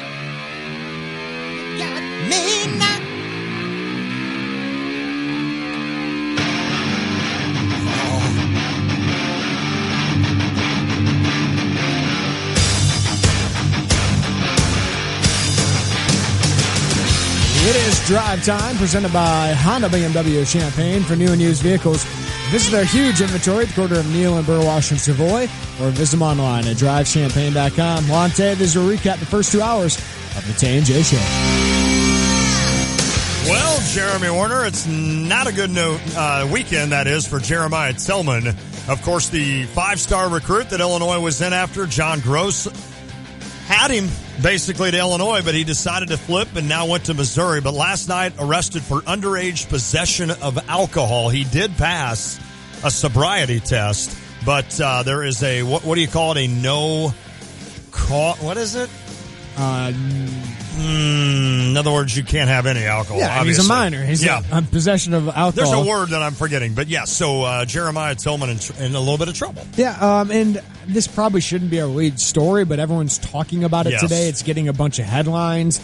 There were some red flags with Jeremiah Tillman. There were some maturity issues. Right. I don't think there was red flags as much as we saw with Jeremy Richmond. A lot of fans comparing it to that. And it sounds like some Illini fans are having a lot of fun with this. I'm not going to do that. Nope. I don't think it's good that a 18-year-old kid gets arrested. It's not. Hopefully it wakes him up. Yeah, that'd be the thing. And matures him a little bit. But there were some, I always said, is the juice worth the squeeze with this kid? Because I did think he was going to have some immaturity. I did think that Brad Underwood, if he landed him, would have, after he decommitted or, got out of his letter of intent, it felt like there was going to be some bowing to him, and I didn't like that. Nope. Right? I didn't like that feel. I didn't like that for your culture. And it's something that Conzo Martin's going to have to deal with a really good talent. Yes. But is this going to keep him from playing this year? I don't think so. That's fair enough. Right? I mean, maybe he gets a minor suspension. I think it's a minor thing. Or something like that. Because, I mean, come on. This is a kid, his first week or two right. at school, drinking, most likely. Right? And if you didn't in college, then you can throw stones. Otherwise, the rest of us sit down. Right. But you are different. You are different. When you are a 5-star recruit. There's no doubt. And he enjoyed all the attention, as I would. Yep. There's another side of that sword, where if there's negative in your life, it's going to be headline news. Sure. Right? If some random kid got arrested for underage drinking, it's not making headline news. They're not Jeremiah Tillman. They're not the 5-star recruit or a 4-star recruit on Missouri basketball that's starting this rebuild. So this is headline news, so he's going to have to deal with it. He's going to have to grow from it.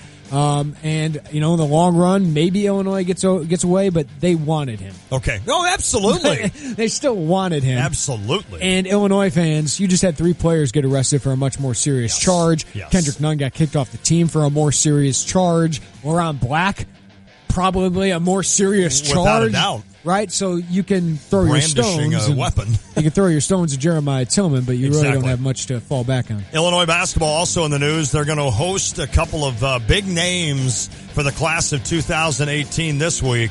Johnny Camargo assists, 0 tolerance. 0. Thank you, John. 0 tolerance. That's exactly right. All right, Illinois basketball hosting Ayo Dosunmu and Talon Horton-Tucker. The biggest part of that entire thing is that I finally said Ayo's last name correctly. You did. That's it. That's the first time I've ever done it. Especially Ayo.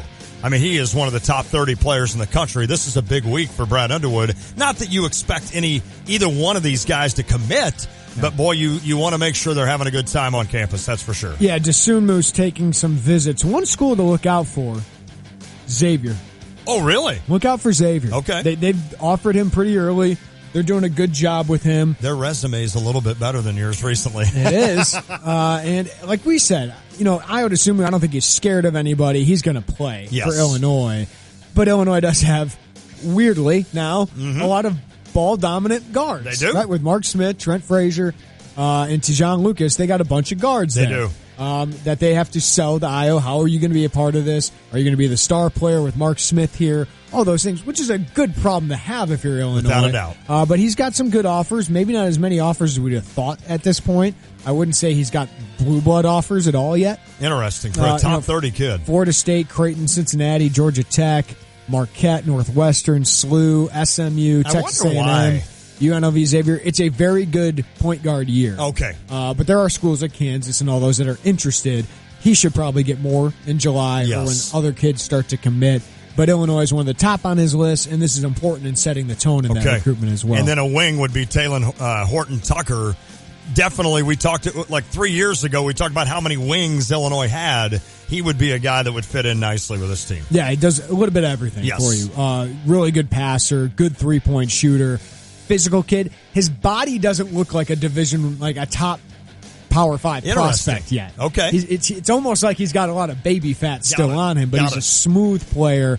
I think would add some toughness to the team. Okay. And we always talk about the Simeon connection. I think it might be overrated sometimes. If you land one Chicago kid, I think Dosunmu would be big with that regard, but it would be. I think Talon Horton-Tucker's a possible guy that could be the first commit in that class. Fair enough. I don't think it'll happen this week, but I do think Illinois is doing well after offering. Chin Coleman on the point on both of these? Okay. We also talked to Illinois football ending 2 commitments on Friday. 3-star Belleville Altoff offensive lineman Jordan Slaughter. I think there's a really solid get. Had a really good offseason. Has added some strength. Played pretty well for Belleville Altoff last year. 6'4", 310, physical, good feet too. Really good athleticism. I think this is a solid get. I think he was going to get more Power 5 offers. Okay. Florida running back Jakari Norwood, Thad Ward. Fast. Was on the top of this one. Yes, I think he's more of a weapon. Okay. I think that's how you look at him. He's listed as a running back, and Illinois is going to use him like Reggie Corbin. Got it. But the one issue with Reggie Corbin, when he breaks away for these long runs, he never finishes them in the end zone. Right, exactly. He doesn't have that. He's probably more of a 4.65 speed. Jakari Norwood's more of a 4.5 guy, done. where he can finish those long runs and kind of line up in the slot. Maybe, as Doug Bouchon said, jet sweeps, those kind of things. That complements Rayvon Bonner and Mike Epstein well. You mentioned that James Crawford had attended the same high school, of course, as Jakari Norwood. Bill Cubitt and that staff did a great job recruiting in Chicago. At least, if nothing else, in Florida. If nothing else, just developing relationships. And now you're starting to see a lot of Illini from Florida. So, I mean, I can see where you're going to live down there a while. We talked all about last year the in-state commits, and Illinois has got, 4 or 5 kids right now, or 3-star in-state kids. Yes. That's where you start. Oh, absolutely. They had 7 commits from Florida last year. Wow. And some pretty good ones. Absolutely. So I think that they're off to a nice start, obviously, in the state with those layer of kids, but they aren't getting the top kids so far in state, which that's a concern, but that means they got to do well in Florida, got to do well in Texas. Right. So we'll see how that progresses. We also mentioned Trey Nation, running back, MJ McGriff, both transferring out of Illinois. McGriff, a wide receiver. Nation played the first 4 games, didn't do anything after that. MJ McGriff, really undersized, had some speed to him. But this is just the 2016 class. Yep. That Bill Cubitt recruited with a 2-year contract. Kind of purging it. Yeah. And he was taking some risky kids, some kids that had decommitted from some other Power 5 schools. But these kids both got recruited over. Yep. Not a surprise they're leaving the program. I don't think either was going to make a major impact. Unfortunate, though, for Trey Nation in the name. Let's be honest, right? I mean, I think we all wanted him to succeed. But I mentioned it. Illinois right now has 75 scholarships slated for next season. That's 10 under 85. Wow. Right? Wow. 8 of them are seniors, 13 are juniors, 20 are sophomores, and 34 of them are either true freshmen or redshirt freshmen. That is too many. Almost half your team has not played a college football game. That's too many. And half your upperclassmen probably not big-time contributors. You can't ask a team to win with that. Just a reminder. Yeah, and you can't ask a coach to win with that. Ugh. Talk about the Sixers, would you? We'll talk more about this with Matt Silich coming up. But the Celtics trade number 1 pick to the Sixers for number 3 and 1 first rounder. Next year, likely a top 5 pick. Lon, you like it for your Sixers? I love it. It's time to do something and add a guard and a scorer. And that's what they've done and will do, with Markelle Fultz. So I love it. I love the fact that the Sixers did this. I think this was a trade that was made possible because of some other trades that were done years ago. I mean, we've been waiting on this Lakers pick for how many years? How many years have I complained because they haven't gotten the Lakers pick? And now it's going to end up turning up to get them the number 1 pick this year. So I like it. I think the Sixers, they needed this. In terms of a need, this is perfect for them. They needed a guard who could score. Yes. To get buckets. That's what Fultz is. Yep. Some people don't think Fultz is as good is that much better than some of these other prospects, including the Celtics. Right. But the Celtics don't need a guy like that. Exactly. They need a superstar, and it'll be interesting to see if they cash in their chips on a guy like Jimmy Butler. Without a doubt. We'll talk more about that with Matt Silich coming up next. That's Drive Time, presented by Honda BMW Champaign. For new and used vehicles, visit their huge inventory at the corner of Neal and Burwash and Savoy, or visit them online at drivechampaign.com. Want to clean up one thing? Kansas did offer Iowa to Sooner that's true. last week. That's true. The one blue blood. All right.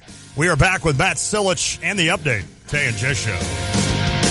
Are you looking for a new home or planning to refinance your existing home? Hi, this is Todd Durakan from First Federal Savings Bank of Champaign-Urbana, getting you and your home faster with loan closings in 30 days, mortgage loans and refinancing that's fast, friendly, and local. We invite you to visit our experienced team of mortgage experts to find out how First Federal Savings Bank can help you with your loan closing in 30 days. For more information, visit 356bank.com. First Federal Savings Bank of Champaign-Urbana. Get what you want out of life. Member FDIC, Equal Housing Lender.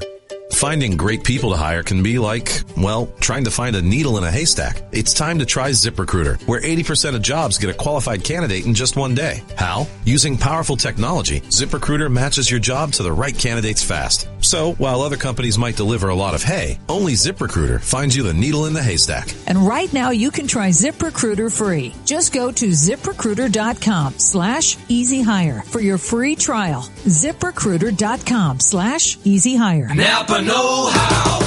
Why should you grab Valvoline Full Synthetic Motor Oil for $5.59 a quart at Napa? 2 words. Road trip.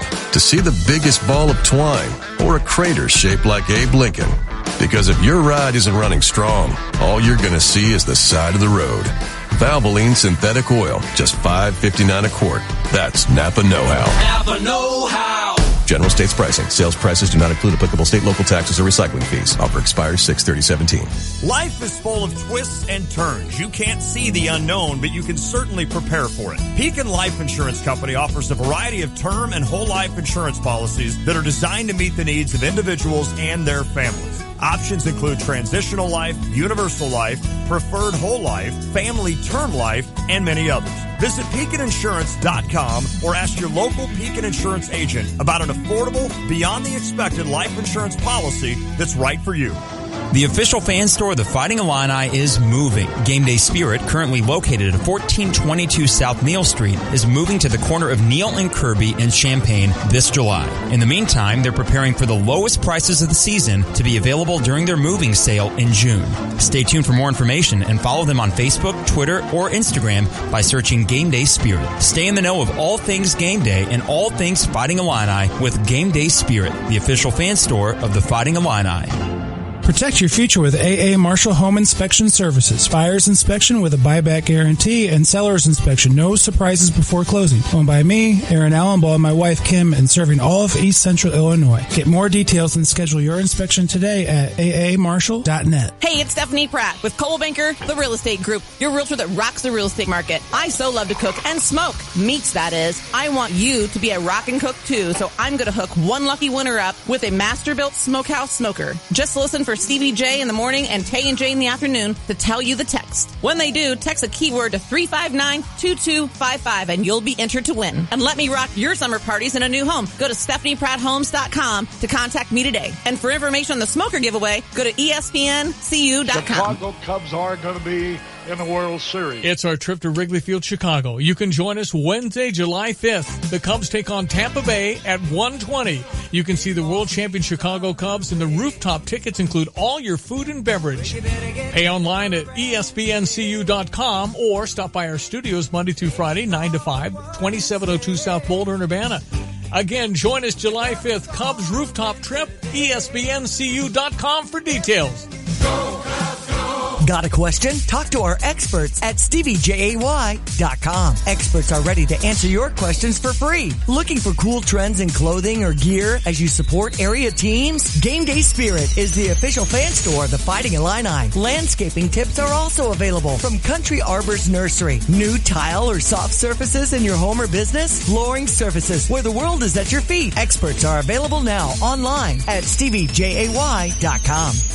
Check out the new BMW of Champaign. It's not like the old Twin City. They have new on-site local ownership since 2013, along with a new state-of-the-art facility. With a Customer First Service Award winner for 2015, BMW of Champaign does business your way. Yes, they have tons of cars. Yes, they'll get you what you want. Yes, they discount, deal, and even pick up and deliver. So stop in, ask for Ben, and give BMW of Champaign a look. BMW of Champaign at the corner of Neal and Burwash in Savoy. Coach Mike Ditka is not just talking sports. What'll he say next? Hear him here Monday and Friday mornings from 7:30 to 8 with Brother Johnny and me, Stevie J, on ESPN Radio 93.5.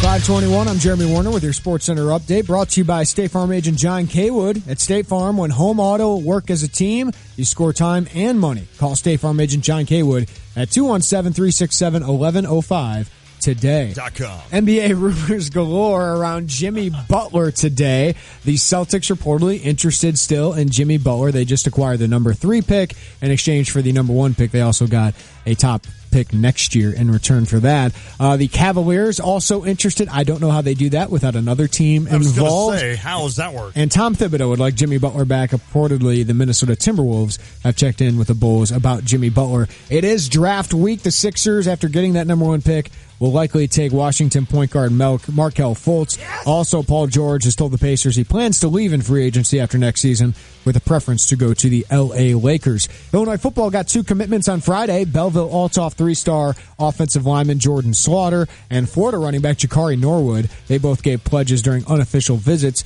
Illini now have 5 commitments in the class of 2018. That includes 4 3-star in-state prospects. Illinois basketball will host top 30 point guard Ayo Dosunmu for an unofficial visit tomorrow. He got a Kansas offer last week. Simeon guard Taylor Horton-Tucker will visit later this week. Former Illinois signee Jeremiah Tillman arrested Friday morning for underage possession of alcohol. Tillman was pulled over for a lane violation. Officer smelled alcohol, but Tillman did pass sobriety tests. Missouri coach Conzo Martin said the team will handle the matter internally. Baseball, Cardinals and White Sox had the day off. Cubs send John Lester against Clayton Richard and the Padres. You can hear that on our sister station, US 105.9. And the Yankees announced today that top prospect Gleyber Torres will need Tommy John surgery. He was the key piece in the Cubs trade last year for Aroldis Chapman. Hey, buying a home can be exhausting, exciting, and satisfying all at the same time. In celebration of American Housing Month in June, Busey Home Mortgage shares helpful and practical tips to simplify the home buying experience. You can ask yourself the following questions. What do you want in a home? Well, create a checklist. List all items, amenities, and desires as you weigh prospective houses and check them off as you inspect a home and compare it to the others. How much can you afford? Well, you can use Busey's, quote, how much home can you afford calculator. You find that at Busey.com. What's your credit score? Well, the higher the credit score, the lower your monthly payments. Get a copy of your credit report and ensure your credit is in good order. And how much money do you have saved? Well, down payments are typically 5 to 20% of the price of the home. Keep enough in savings, at least 3 to 6 months of living expenses. We all do that, right? For an emergency fund. Busey can help you with all the questions that you have, whether you're buying your first home or your dream home. Busey Home Mortgage, they're there with expert advice. The experts will guide you every step of the way. Stop by one of their many convenient locations. Call 1-800-67-BUSEY or visit BuseyMortgage.com to get started today. A lot of NBA chatter right now, so let's head to the Jupiter's The Crossing phone line. Don't forget, Monday is family night at Jupiter's The Crossing. Families who dine in get one large one-topping pizza, breadsticks, soft drinks, and 25 game tokens for just $25. He's Matt Silich, our Tay and J NBA expert. You can follow him on Twitter at msilich2. Matt, what is going to be more interesting, the NBA offseason or the upcoming NBA season? Honestly, it's going to be the off season. I think there's so many rumors out there right now about Paul George, about Jimmy Butler, about this draft, and we even have had, a lot of times during this year, many rumors come out about draft picks or trades during the draft or whatever, and not all of those come to fruition. Often, none of them come to fruition, but we've already seen a major rumor come to fruition with the Celtics trading the number 1 pick down to the Philadelphia 76ers. Congrats, Lon. Yes. So yeah, it's fun because I think this Warriors season, it might be enough to sort of spur some teams into action. And that action could be sort of trying to rise to meet that challenge of the Warriors, but it also could be taking a step back and saying nobody is on the level of LeBron and the Cavs or Durant and Steph and the Warriors right now. Maybe we take a step back for a few years and then try to reboot when these teams start to decline. So NBA draft week, Matt, who is the most interesting team this week? I think it's the Celtics. The 76ers now they were an interesting team before because they had as many assets as anyone and an interesting spot to pick at 3 because there aren't a lot of great, standout point guards left once Ball and Lonzo Ball, that is, and Markelle Fultz fall off in the 1 and 2 spots. But now they've traded for the number 1 pick and their path is basically set. They'll likely pick Markelle Fultz. And so now the Celtics have an extra pick either next year or 2 years from now. They'll get a pick from the Sixers. And they have this number 3 pick, which has a lot of different ways they could go. On top of that, they are still, they have extra assets now, and they've already had plenty of stuff at their disposal. So they could really put together a significant trade package for a Jimmy Butler or for a Paul George. And I think those aspects of this are probably the most interesting. So, yeah, I'd say the Celtics are really the most interesting team in play this week. Knowing that, the Cavaliers aren't going anywhere with LeBron, especially, or at least one more year, knowing that the Warriors for sure aren't going anywhere, does Danny Ainge go all in right now for a guy like Jimmy Butler, or does he try to parlay some of these and just kind of hold on to them and see what to do? It seems like he needs to get aggressive with these. Well, yeah, and it's interesting because my sort of, in thinking about the Celtics offseason before they traded the number 1 pick, I thought the best path for them was to pick Markelle Fultz, because that's obviously, if he turns out to be as great as people think he's going to be, as a potential number one pick, then that sets you up 4 years down the line and beyond, because you really are probably going to have him for probably 8 years after a free agency contract. That sets you up for the post-LeBron era, whenever that is. Good call. Although LeBron could still be playing in 8 years. So I thought they would do that and then figure out what to do about Isaiah Thomas, because they've got to re-sign him to a big contract coming up. So then they sort of threw that out the window, and now you're kind of thinking, well, there are two ways to go about this. Either they were trading down for more assets, so they have that draft pick coming from the Sixers either next year or 2 years from now. So maybe they wanted just more draft picks, get all the assets you can and pile them up and draft as many guys as you can until you get 2 or 3 superstars. Or they were trading down, but in reality, that was sort of a win-now play, right, because they have extra assets and they can put it together and create an even better trade package for a Butler or a Paul George. So it's interesting. I think they did keep their options open even though they traded down, and we still are sort of faced with that decision of, is Danny Ainge going to go really aggressive and go for that trade, because that would be the aggressive option? Is he going to try to get Jimmy Butler or Paul George? Or is he going to play it a little bit safe and probably, re-sign as many guys as they can this offseason and then just sort of move forward with the team they have and pick, Josh Jackson or Jason Tatum at number 3? Right. Matt Silich, our Tay and J NBA expert. Give him a follow on Twitter at msilich2. So, Matt, before we get into the Jimmy Butler possibilities that Bulls fans are at least intrigued by, even if we don't think it's actually going to happen, Paul George telling the Pacers that he's not coming back. What's that mean for the Pacers, and where do you think Paul George is going to end up? It's really rough for the Pacers. I think a lot of teams in the league did know that George was sort of willing to – he would have been willing to be traded, I guess. It's not like he would have rejected a trade to somewhere where he could contend better than the Pacers.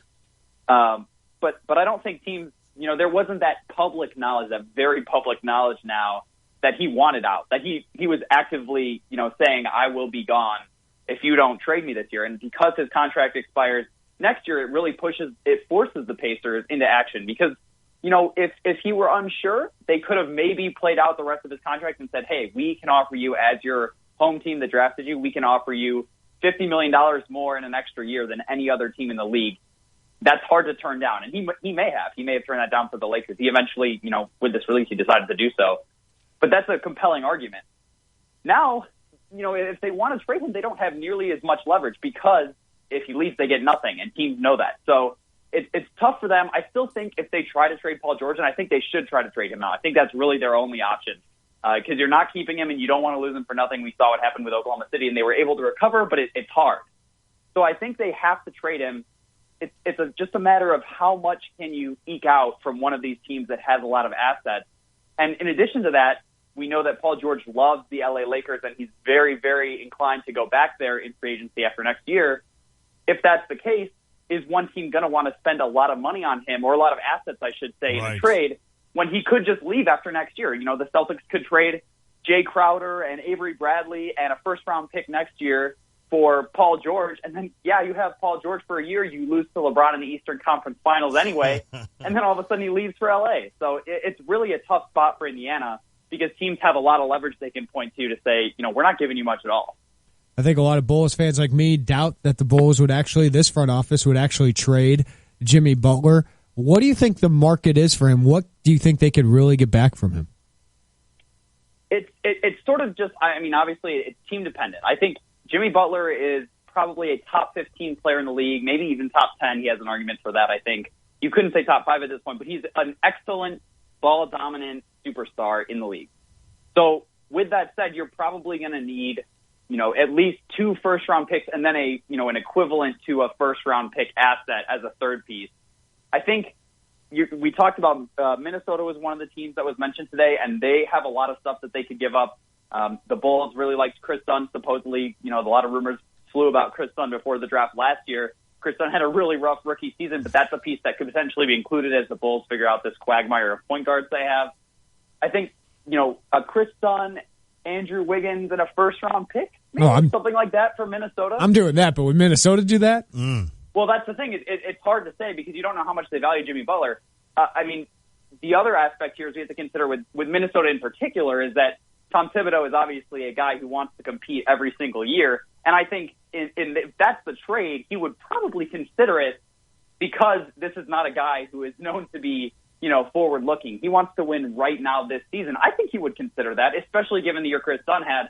I think it's sort of complicated how much value does Chris Dunn have right now because he was so rough in his first year and he was a very, very old prospect. So it's a little bit iffy. I don't know if Minnesota would go for that specific offer, but I think that's probably what Chicago's asking point is, at least when they start negotiations, and then they may go down from there. Is there a trade that would make that big of an impact on next year's NBA?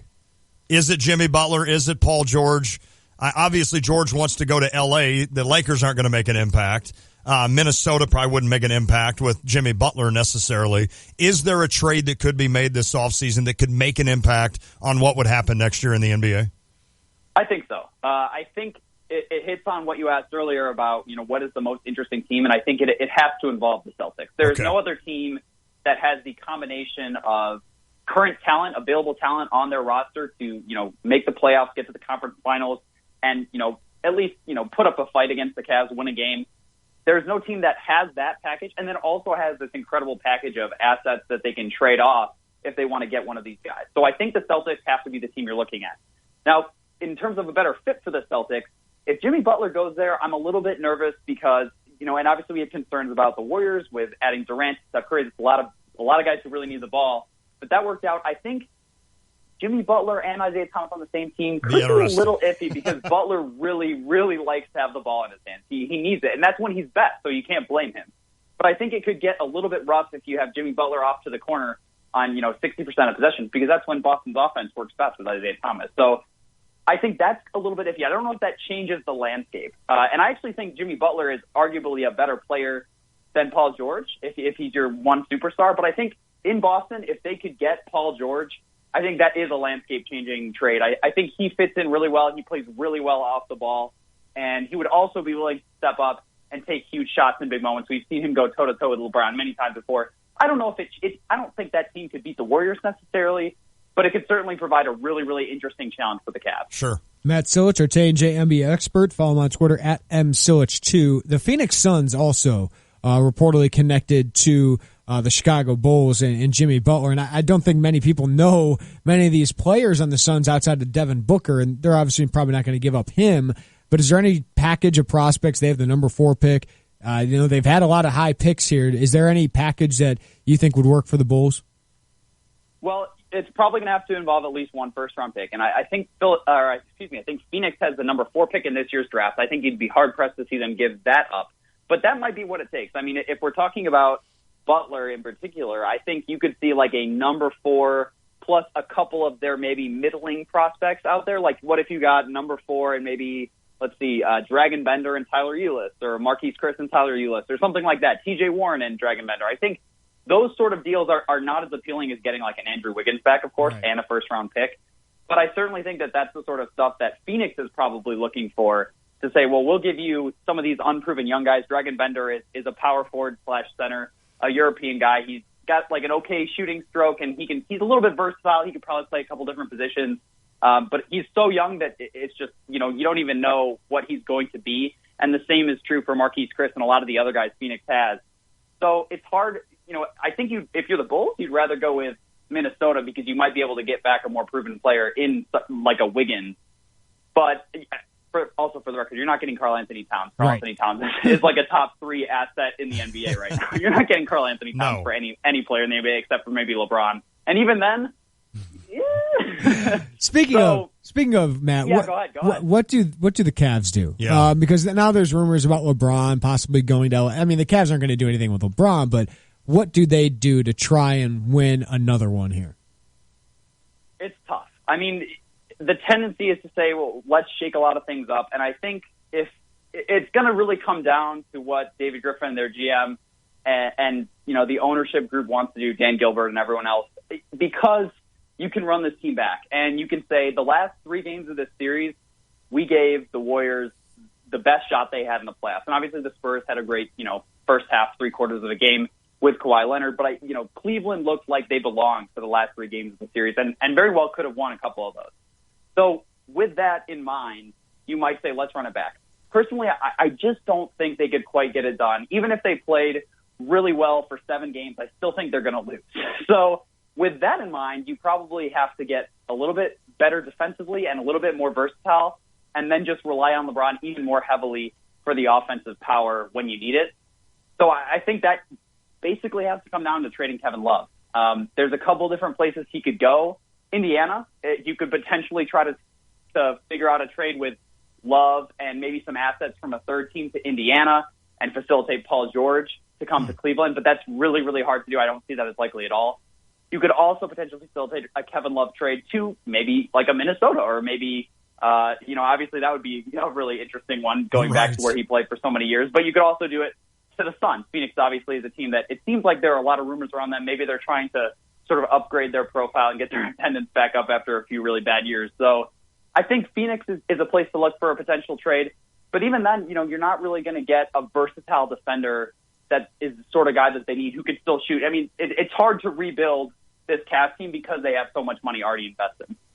Matt, I got a tough one for you. Jimmy Butler was a late pick for the Bulls and turned into be, an unbelievable star. Who's a name coming up in the NBA draft? And it can be even an international player. Who's a name that could maybe in a few years surprise, you think? Okay. I'll go a little bit further back than maybe the Bulls have their pick. I believe they're picking 15th or 17th this year. They're picking 16th this year. So I'll go a little bit further back, and then I've seen Justin Jackson to the Bulls a lot, and I don't know if I like that. He kind of fits their mold of, the older, maybe not quite as athletic player, but can fill a role. I think if you're looking for a good guy, I really like, and some Illinois fans may be familiar with him, but I really like DJ Wilson out of Michigan. Yeah. He's a guy who he was just unbelievable. I think in March he averaged something like 17 points or more and maybe 8 rebounds. So he has I think I was reading the Ringer.com's draft board recently, and they compared him to Tayshaun Prince, and I kind of like that. And I think if Tayshaun Prince played today, he'd probably play the 4 almost all the time, and even could play a little bit of 5 if he needed to at center. So I think I like DJ Wilson for that. I mean, he's got a decent enough shooting stroke. He's got great athleticism, very versatile. I think teams might look to him if they're looking to sort of find a futuristic player, somebody who might be a really wise pick 4 years down the line. What a wingspan as well, and that's huge, isn't it? All right, Matt Silich, Tay and J, NBA expert. Did you like what the Sixers did, Matt? I liked it a lot. I question the move for Boston. I love it for the Sixers. They could not get a dynamic shooting, scoring point guard to fit with Ben Simmons and all the other pieces they have at 3. They can absolutely get that at 1. I don't know if Fultz is going to be a superstar, and for the grade to look, of that draft to be incredible, he probably will have to be. But I think he's going to be a really good player regardless, and I love the aggressive. Yeah, I do too, and it's what they need, and that's huge. So Matt Silich, Tay and J NBA expert, follow him on Twitter at @msilich2. Matt, always appreciate your time, my friend. Thanks, guys. Good stuff. Give him a follow. He's fun to follow. Matt loves this NBA stuff, and he's really good at it. Last year, he knew the cap situation. He did. He's really knowledgeable when it comes to that. At @msilich2 on Twitter. I like DJ Wilson. I saw him when he came here in January, and then we saw him again. We watched him as the season goes along. I said, that's what an NBA player looks like, that's especially exactly a modern-day big man. Yes. When you're talking about a 4. He's long, 7'3" wingspan, 6'10". Wow. And towards the end of the season, he just really blossomed. He did. His confidence was there. He did. He can stroke it. He can block shots. I do think once he adds a little bit of strength, he can defend a little better. I think he's the modern-day NBA big. I don't think he'll be a superstar, but a Tayshaun Prince kind of player, absolutely. And if you can find that in the second half of the first round, that's huge. Yeah. Did Tayshaun Prince ever weigh over 100 pounds in the NBA? Well, I think when you're 6'10", you're going to be over 100 pounds. But he was a thin dude, man. The other guy that we know, OG Anunoby. Yes. That injury hurt him a little bit. We didn't see him much. But not much. Okay. He's another 7'2" wingspan on a guy who's 6'8", really athletic. I like his fit. At the next level as a nice role player. 359-2255. If you'd like to weigh in, that's 217-359-2255. Hey, you can win great Illini apparel, gear, and novelty items each week right here on the Tay and J Show. We'll do it this week. We'll play Game Day Spirits Wheel of Games sometime in the 5 o'clock hour this week to win great Fighting Illini prizes. Game Day Spirit They are awesome. It's a great store. If you need to get ready for the football season or get updated on your Illini gear, that would be Tay. It's time to hit Game Day Spirit, located on Green Street on South Neal and online at GameDaySpirit.com. Game Day Spirit, a proud sponsor of the ESPN 93.5's Tay and J Show, and we appreciate that, and the official fan store of the Fighting Illini. If you want to weigh in, one last segment, 359-2255. That's 217-359-2255. You can call us on the Jupiter's The Crossing phone line or text the Cheap Power text line. You know what we haven't done in a while? Wrapped up a puppy. Let's do it next. PETA's going to be all over us. Tay and J Show. Shot at the devil!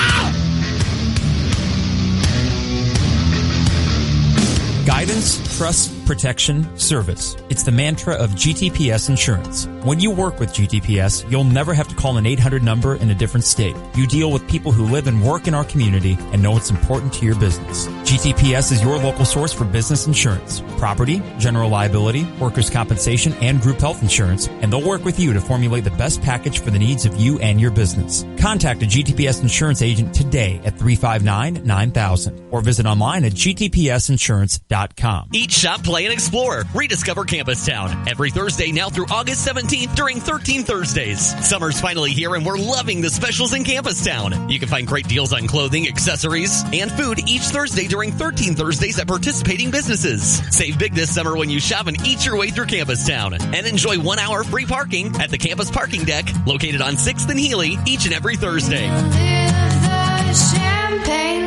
Visit ChampagneCenter.com. 13 Thursdays is presented by the Champagne Center Partnership. Our Stevie J Broadcasting Law Enforcement Official of the Month is Mike Cervantes, a K-9 officer with his dog Hunter. How does one become a K-9 officer? Well, I was fortunate enough when Sergeant Lushin had the dog, I was in the street crimes unit with him. So as Hunter started his drug career, per se, that's when I started also.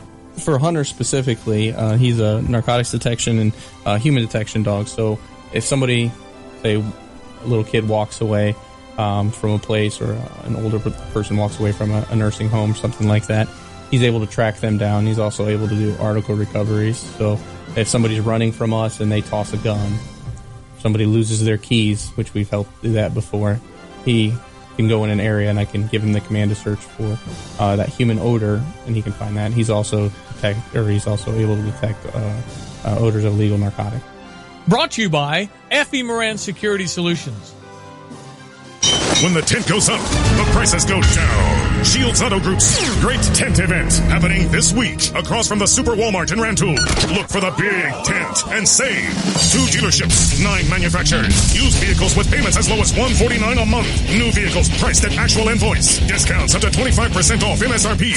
Great Tent Event happening this week. Shields Auto Center and Shields Auto Mart have combined their inventory for this gigantic event. Over 300 vehicles. Ford, Chrysler, Dodge, Jeep, Ram, Chevrolet, Buick, GMC, Cadillac. 0 down payment, 0% financing, up to 72 months. Cash rebates, on-the-spot financing, top dollar for your trade. And almost every vehicle we sell comes with a full powertrain warranty, so you never, ever have to worry. Shields Auto Center and Shields Auto Mart. Great tent event happening this week across from the Super Walmart in Rantoul. Look for the big tent and save. On-approved credit payments based on 5.99% interest for 48 months. Tax title license of 1,000 down. Stock number 40532. Home is where the art is. It's where every day begins and ends. It's a place for big occasions and small. Home is where stories unfold and where they are told. We may leave, but we always come home again. First Financial Bank can help you achieve the home of your dreams. Talk with one of our friendly loan officers and we'll help you find the loan that's right for you. Consider it our way of saying welcome home.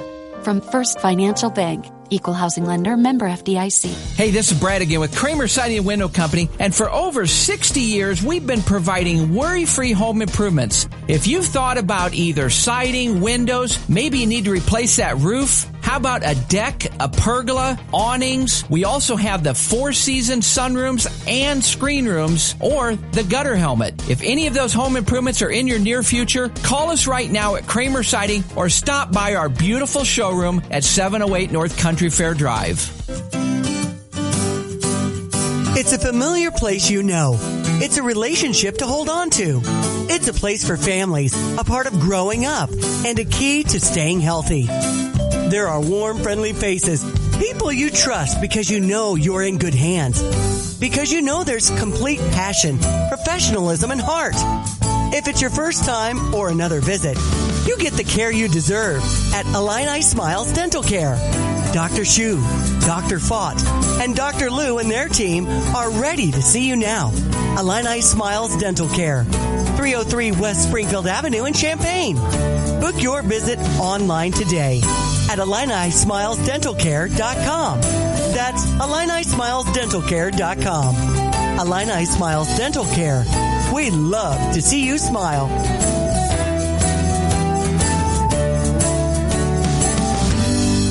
His eyes darted between the blue wire and then the red wire. Back to the blue, back to the red. A bead of sweat dropped from his brow to his hand, which grasped a pair of pliers. He took a deep breath, steadied himself, and cut both with one swift squeeze of his tool.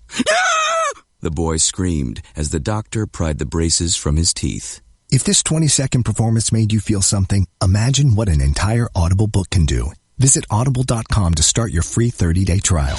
When you're heading home, Tay and J are on your way talking sports. Weekday afternoons 3 to 6 here on ESPN Radio 93.5. We got some things to clean up here. I want to congratulate Tim Chavez from Gem City Tire.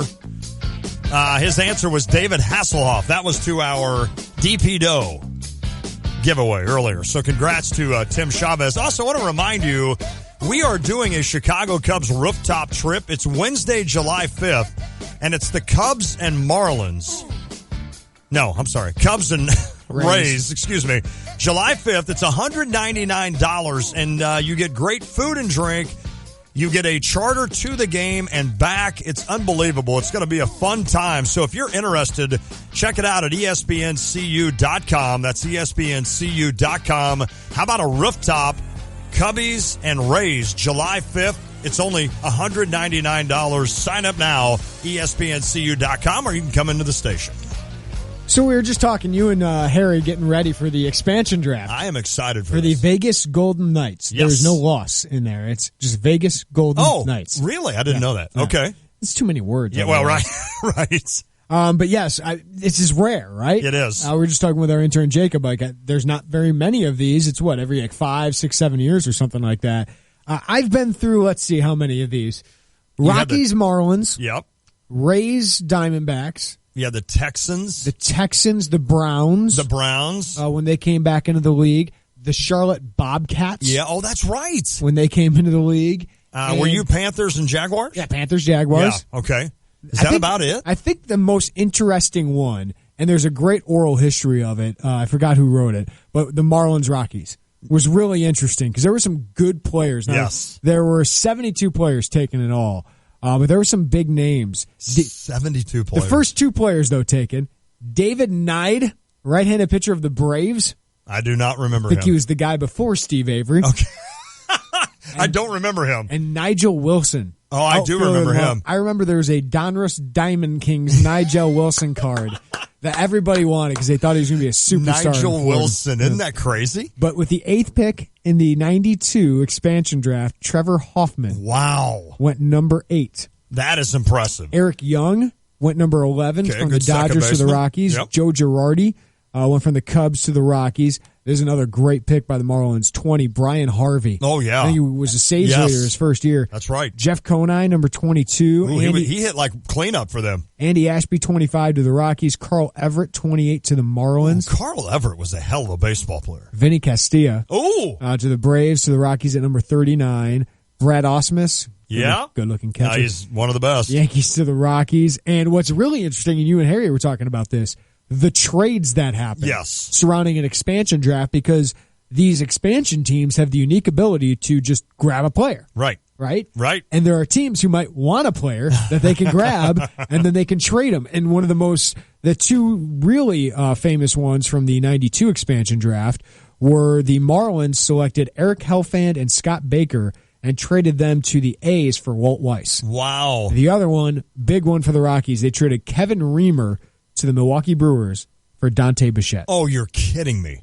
Big part of the Killer Bees. Oh, my goodness. Yeah, I didn't realize that. I didn't know they got him. I guess that was the Astros. In that situation. That's cool. And that's what's going to happen. I think that's the one thing I'm really looking forward to. Yes, I'm anxious to see who goes from the Hawks and the Blues and some of the Central teams in general. But I'm interested to see, because you look at the Blues. The Blues right now with the salary cap only going up about $6 or $7 million next year, to where it's going up, the Blues are going to have about $6 million. They can't get very creative because they've got to sign Parayko. So it's one of those situations where it's hard for them to add somebody like a center or a forward. But in this process, they may be able to go out and do that. And of course, they hope that they'll take Yori Laterra or David Perron and take $4 million off the books. Which I heard there's interest in Laterra, right? Yeah, and that would be a 2-year $4 million. I mean, that's like $9 million over 2 years, which would be huge for the Blues because they'd be able to sign Parayko easy and still get somebody. But it'll be interesting to see if there's a player out there that they can't get on their own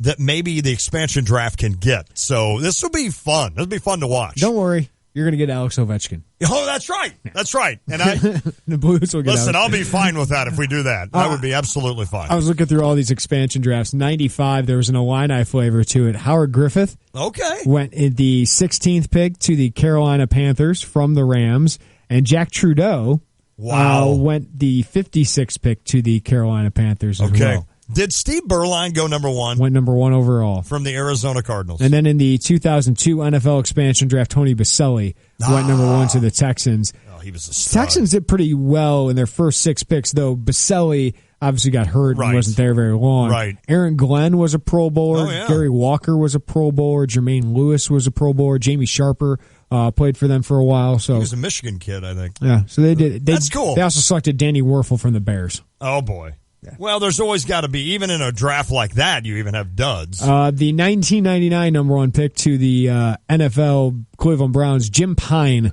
was a center. They took a center, number 1. Took a center. That is interesting. Have you ever played like Madden where you get to draft your entire roster? Did they have that in Madden where you could do an expansion? I thought so. Well, not an expansion, but, they have it basically where you can set it up and draft. Like, for instance, you can just set up the whole league to be eligible. Have you ever tried to do that? It's way too daunting. Because I did that one time. I must have had so much time on my hand. This must have been before kids, or maybe Lucas was a baby, and I would do that while he was sleeping. But it was one of those where I'd sit there going, I don't know enough about football. Yeah, like I know a lot about football, but it's like, do I draft an offensive lineman? Do I draft this? If you could protect less players, yes, the expansion draft would be a lot more interesting. I think if an NBA team could only protect like 4 players. Oh my goodness. Like how much fun that would be? It would be. Austin Berkland tweeted something out. It wasn't his initial tweet, but if you could protect 7 major league players off your team. Baseball? Yeah, in baseball. Man. If you could protect 7 guys. That sounds like an idea Tuesday or Wednesday. Yes, doesn't it? Like who would you protect? I think it's perfect. In fact, I was going to bring that up to you today. We're out of time today to do this, but I think that's awesome. Yeah, the Bobcats, by the way, the guy that actually worked out for them, Gerald Wallace. Oh, yeah. He ended up being an all-star for them. Absolutely. I think we do need to do Otherwise, in the NBA, it's like a bunch of second-round picks. Right. Or Marcus Fizer, who the Bulls didn't want anymore. So the expansion draft in the NHL is Wednesday night. Yeah. And the NBA draft is Thursday. And the NHL draft is Friday, Oh, that's right. Which nobody really watches. There's like 2 good picks. Well, Harry will. I'm sorry, Harry. I know you'll be watching because the Flyers draft number 2. I don't even know where the Blues draft. I need to look and see where that is. But it'll be a fun week. It's kind of a unique, fun week of sports. Should have a lot of movement. Yes. A lot of player movement in those 2 leagues. Thanks to our guests today, Mike Claiborne, Cardinals Radio Network, and KMOX, Doug Bouchon, orangeandbluenews.com. We didn't play Doug. Oh, we didn't, did we? Matt Silich, Tay and J, NBA expert. If you missed any of the show, get our podcast at ESPNCU.com or find us on iTunes. All powered by GTPS Insurance. Thanks to Harry, Maddie, and Jacob, our interns today. And Paula Abdul. Yep. Don't forget Paula Abdul. We appreciate her. I got rid of it, or I'd play her out. I mean, doesn't you could everybody just sing us out? No, I better not. Does she have a song other than Straight Up? I don't know. The one with the cat video. Yeah, you like a couple cat video. You like that. There's a couple cat videos. We'll talk to you tomorrow. It's the Tay and J Show.